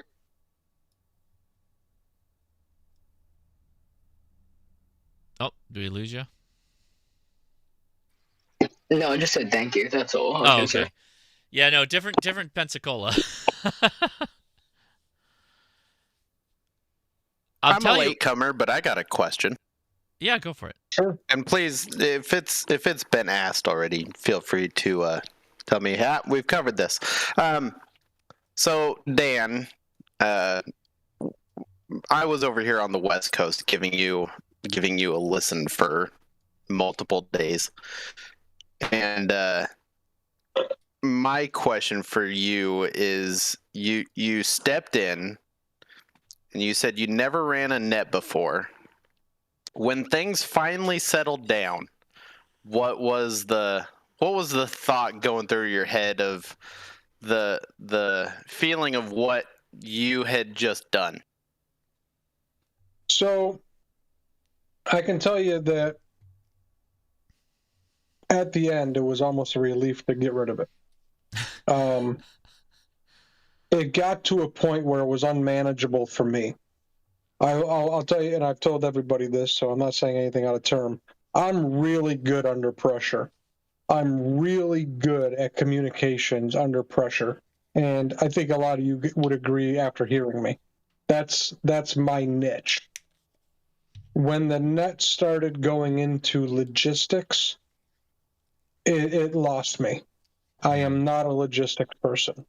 And at the end, it was starting to be more airdrops, more, we need this generator by this manufacturer with this type of model number. That's not me. I'm not good with that stuff. And the lady who I turned it over to, Vicky, apparently she's really good at it because she's done a bang up job. But to answer the other part of the question, day one, I was on cloud 9. I started that net, and I didn't call myself net control. I wasn't net control. I was just some jerk who started a thing and said, hey, does anybody need any help? And people started calling me net control, and I felt weird, even people calling me net control, because I wasn't. I was just a guy trying to help, But we did so much on that first day, contacting family and loved ones. I was on cloud 9, man. I shut the net down, I think, at about 11:30 that day. And I laid in bed, and I laid in bed, and I laid in bed. The last time I looked at the clock, it was like 2:30 in the morning. I just couldn't fall asleep. I was so pumped up about helping so many people. That's amazing. And I had to be up at like 6 o'clock in the morning to be at the EOC by like 7:30. So I hardly got any sleep that day because I was so excited. But I will tell you, and I've told this story a few times, that Sunday I felt defeated. And the reason I felt defeated was because Ed, N4EDX, who lives in Thomas's neighborhood at the bottom of the mountain, Ed, we took a health and welfare information for somebody that lived on top of the mountain. And I asked Ed, hey, Ed, can you try to make it up there? And Ed said, Dan, I'll do my best, but it's going to take hours to get up there. I mean, there's hundreds and hundreds of trees down. It's going to take a lot to get up there. And he's a bit older. He's probably in his 50s, maybe 60s. I don't know. After meeting him, I'm only guessing that's his age. But So about 20 minutes later, he came back on the radio and said, Dan, I'm not going to be able to make it up there, but I'm going to give my HT to this girl, this young girl, and she's going to go up the mountain for me and check on that guy for us. And at the time, you know, I was so damn busy. I said, okay, whatever, Ed, thanks. Just give her the radio and have her holler at me. Mm-hmm. Well, this was sometime late morning, early afternoon. By the time I shut that net down at 8:30, 9 o'clock that night, I had not heard from that girl yet.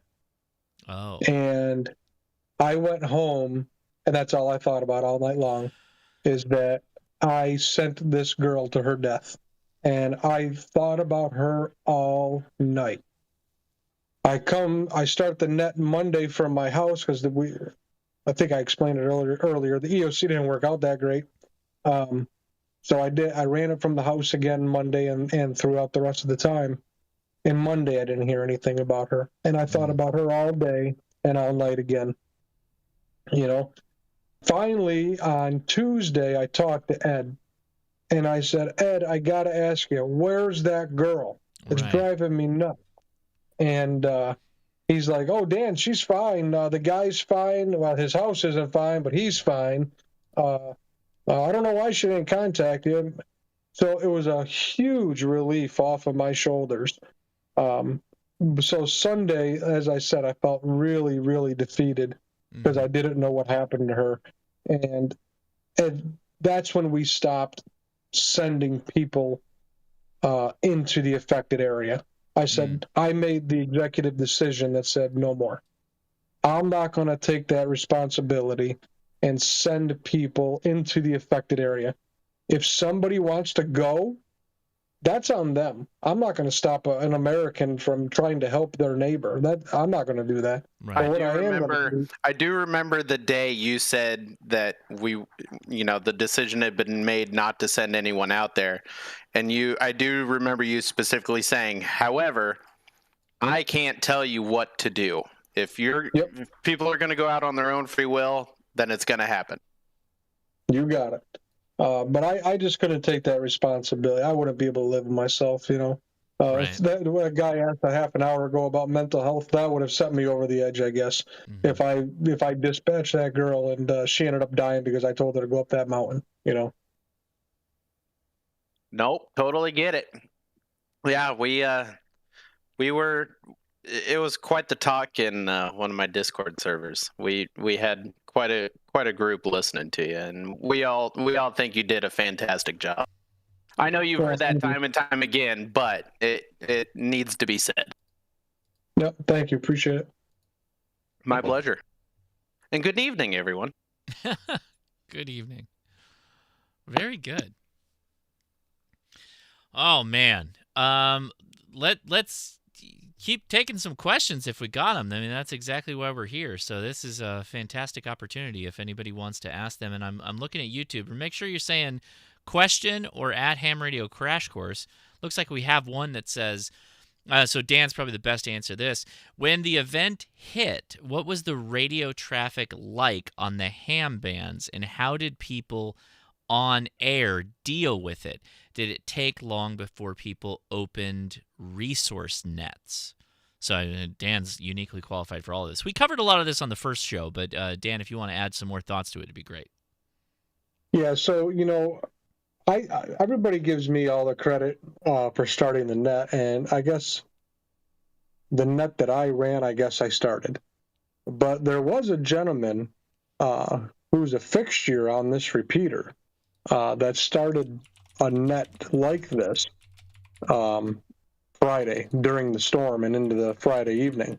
See, what people don't understand is this repeater has such wide coverage, half the time you can't stand listening to it because there's so many people. You don't know everybody. You know, I enjoy amateur radio because I get I have friends and we all talk on 10 meters or 2 meters. And, you know, that's my deal with amateur radio. I like to talk to my buddies, you know, and, you know, that repeater has such a wide footprint. You can't keep up with everything.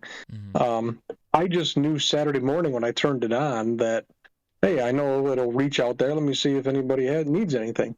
But Lynn, KI4 ZEK started this net, I guess, Friday night, and those guys stay up pretty late. I've been up 3, 4 in the morning talking to these guys now that I've met them. But when I started that net Saturday, apparently, Lynn started it Friday, and he was sleeping at the time because, like I said, they stay up late. So I took all the credit. Well, I shouldn't say I took it. People gave me all the credit, and I didn't know anything about Lynn. I didn't even know who Lynn was prior to me being told that, he was really the one who started it Friday. But he is very, very thankful that I stepped in because, as he says, it would have been way, way too much for him to be able to handle. And he's really turned into a nice friend. Really, really great dude. That's awesome. That's awesome. Tough situation, Dan, I got to say. 11 days of no breaks and getting up every day to, particularly in the beginning, capture all the requests for, wellness checks, right? I mean, do you know how many wellness checks you ran through in that period of time?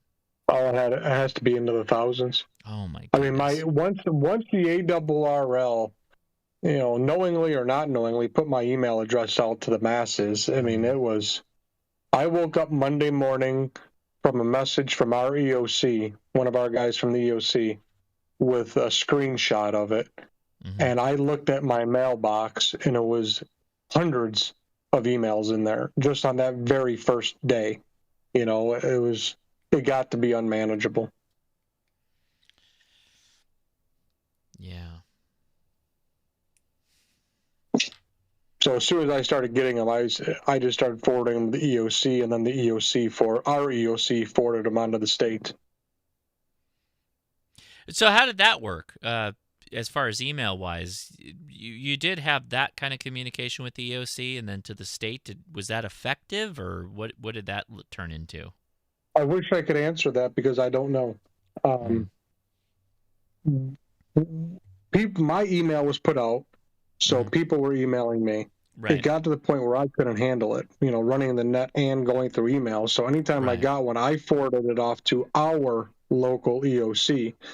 Our local EOC then forwarded those emails to the state EOC, and I believe that's over somewhere in Raleigh. And they were well out of the storm system. That's a couple hours east of here. Right. They were, I can tell you right off the bat, they were not doing health and welfare checks, even though we were sending them to them at that particular time because they were still within a rescue mission. But they said that once it was able to be done, they would start doing health and welfare. And that's when a lot of these huge numbers that a lot of people saw of thousands of people missing started coming down, when they were able to start getting, fire departments from all over the world or all over the country were here getting into these areas because you just can't get to them, Right. And let me refocus on something here. We had helicopter pilots, we had mule teams, we had people on side-by-sides. These are all private individuals. The Cajun Navy, they don't work directly with any local, state, or federal agency. So they don't report to them.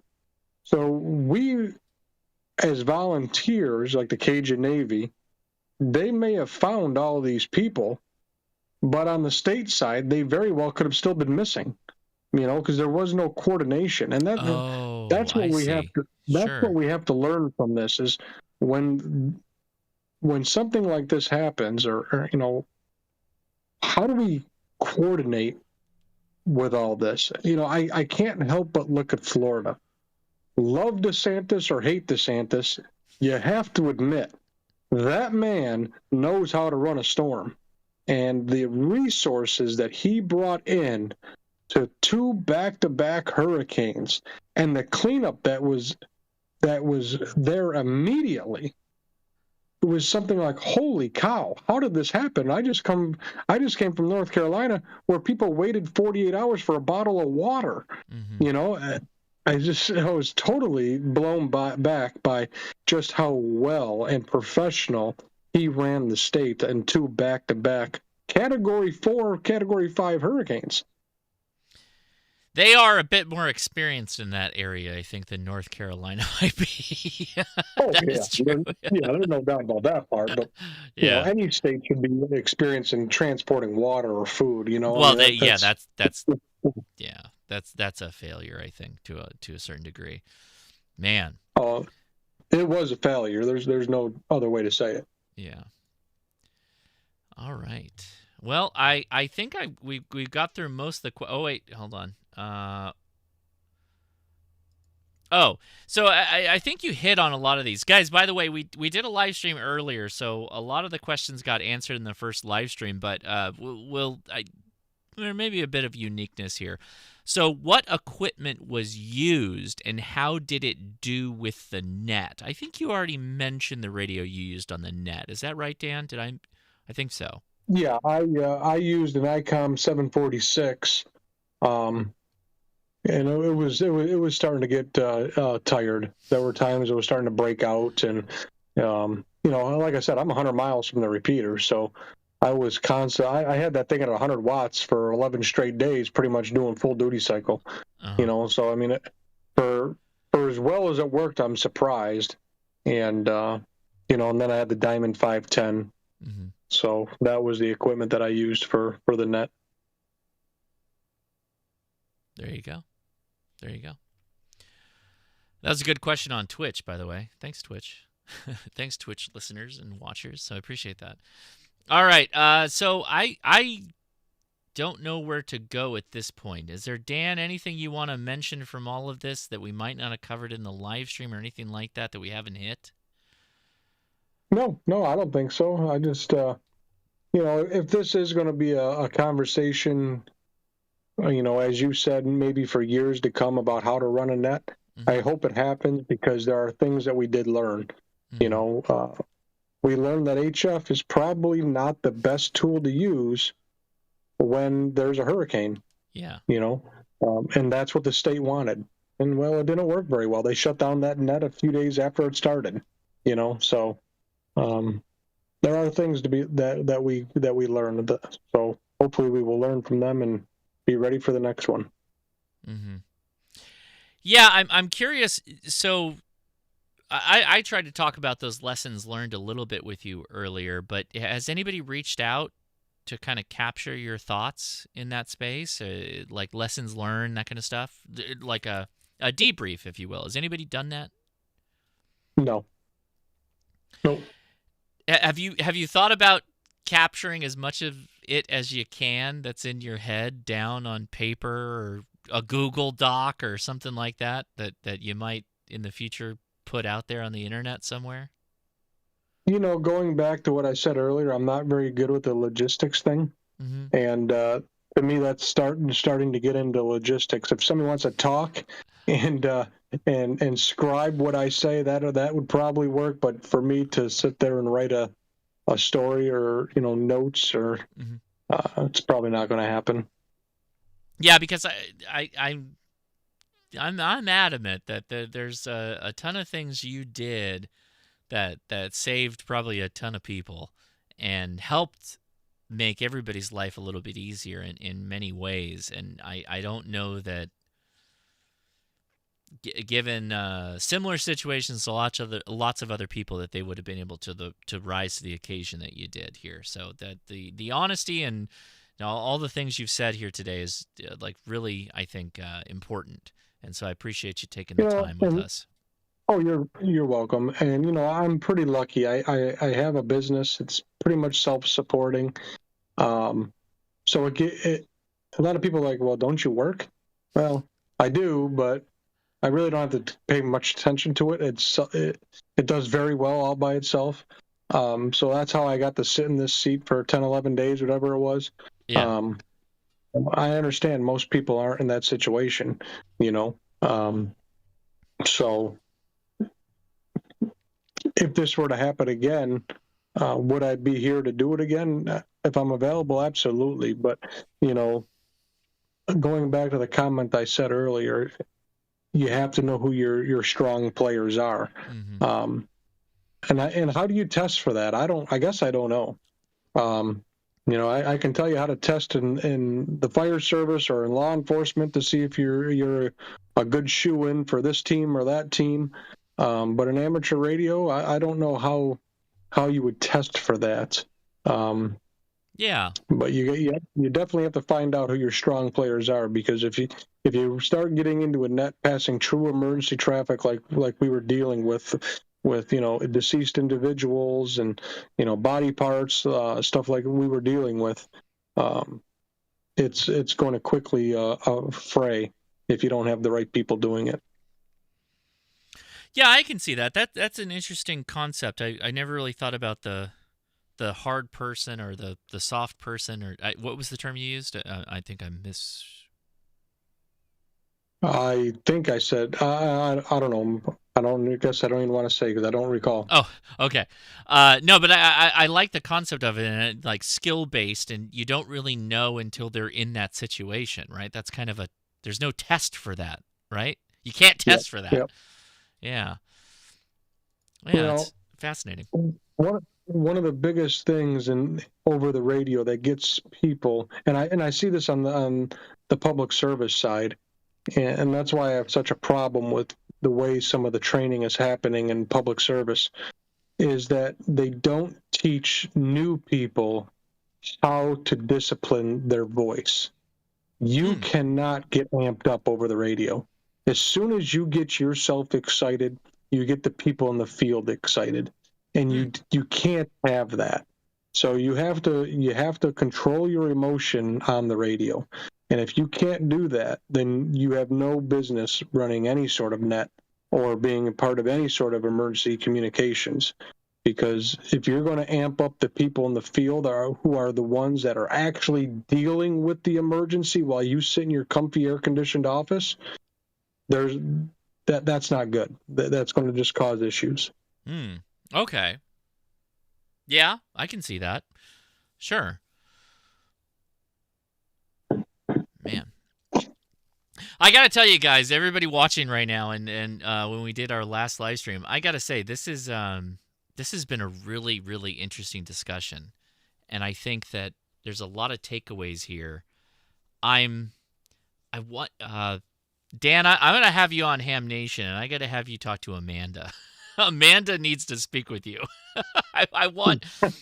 So Amanda comes from the more traditional Aries, EOC, the process, filling out the forms and doing all that stuff. And I think your approach to it, your approach to it with like full radio discipline because of your background. I think you're lined up with the discipline. But in a lot of ways, there was kind of an ad hoc, and that's not a negative when I'm saying ad hoc. That just means that you found yourself in a situation where you were there. You were the person that responded. You're the one that picked up the microphone, and you did a fantastic job. And I think that there's a lot of I want to figure out how we can improve the processes, right? Like that's always what I'm looking about, because I am a logistics guy. I love logistics when it comes to this kind of stuff, because it makes everything work a little bit better if we can all, communicate in a little bit better way and figure out how we're taking things from one place and moving them to another to fit the needs of the people that are asking for them, right? That's something I really care about. So I'm glad I got your email down now, Dan. I don't know if you're glad that I have it, but I'm gonna bug you in the future for sure. That's funny. So, all right, I've got to head out of here in a little bit to go hang out with the family, because we got something we got to take care of tonight before we wrap things up. But I would like it, anybody on Discord, questions that we didn't ask, because this is a little bit different of a live stream after check. I'm so glad that Dan and Thomas stuck around for a while. But anybody else in the Discord, go ahead if you've got anything to cover before we close up here tonight. I'd like to say thank you for everything that you did and that you continue to do, man. I appreciate you. Yeah. I will second that. Yeah, I think across the board, Dan, thank you again. I think this is... I can only imagine the amount of people in your community that have reached out. Do you get a lot of that still, or how's that going? I'll be honest, not so much in my particular, county, town, whatever, but going into Western North Carolina and then throughout, the rest of the country. I mean, I have emails from Australia, England, Germany. I've heard from people from all over the world. It really was touching. It really was. Yeah, I have to imagine that's got to feel pretty good because, again, it's such a unique situation that you had a good connection into this repeater that was in a beautiful location, and you never lost power. It was always running, even at 5 watts. Very impressive at 5 watts. Had a wonderful footprint. Really unique situation. Really, really unique. Honestly, I got to say, your repeater situation in North Carolina, not nearly as good as the repeater situation in Florida, although they do have an interconnected Florida, the repeater network, right? Yep. So, yeah. I got to hop off, though, here because I got to go tend to the family, guys. So I am going to hop out. Dan, everybody can still hang out. You guys can keep talking, but I got to hop out on this at this point. So you guys feel free to keep going. All right. Have a good night. Thanks for having me.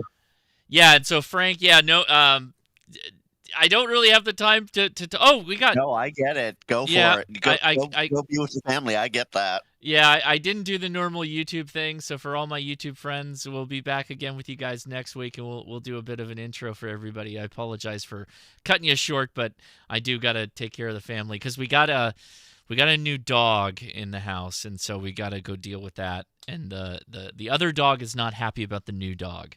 So that's all I'm going to say about that. We'll bring the new dog into next week's live stream. You guys can see it.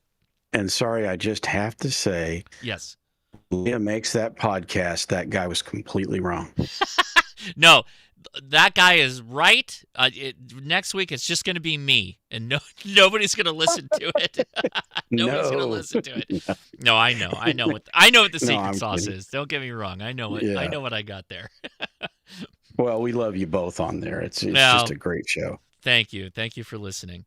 All right, everybody, I got to hop off because they're literally rolling in the door right now. So, again, Dan, thank you so much for taking the time to hang out with us this evening and answer all these questions. Yes, and I will be in contact, and I'm gonna get Amanda talking with you in the future because I think that'd be a lot of fun. All right, everybody. Thank you. All right, everybody on the Discord, have a great rest of your evening. Talk with Dan for a little while, and I will talk to you again real soon. So take it easy. 73, Josh. 73. See you, Josh. All right, everybody. I've got to go do the family stuff. Be on the lookout for me on Monday. We're going to be doing a Parks on the Air activation, so keep an eye out because I'm going to try and drag the wife in. I'm going to try and get her to activate her first POTA. We're going to a park, and there will be friends of ours there, so I'm worried that she's going to get wrapped up in the not important stuff, not the ham radio stuff. She's going to get wrapped up with talking to her friends. Regardless, I'm going to try to get her on the air, get her first Parks on the Air activation as a general. But until I talk to you again, everybody, I appreciate you hanging out. And 73, and man, think about really think about. Hopefully you watch this whole thing, and I want you to think about your approach to emergencies. Right? We heard from Thomas, we heard from Dan talking about checking into a net and all that stuff that goes into it, and we heard what they were using in the emergency. That's probably something you should consider, right? Particularly if you're putting a station together. So I hope you do so. I really do.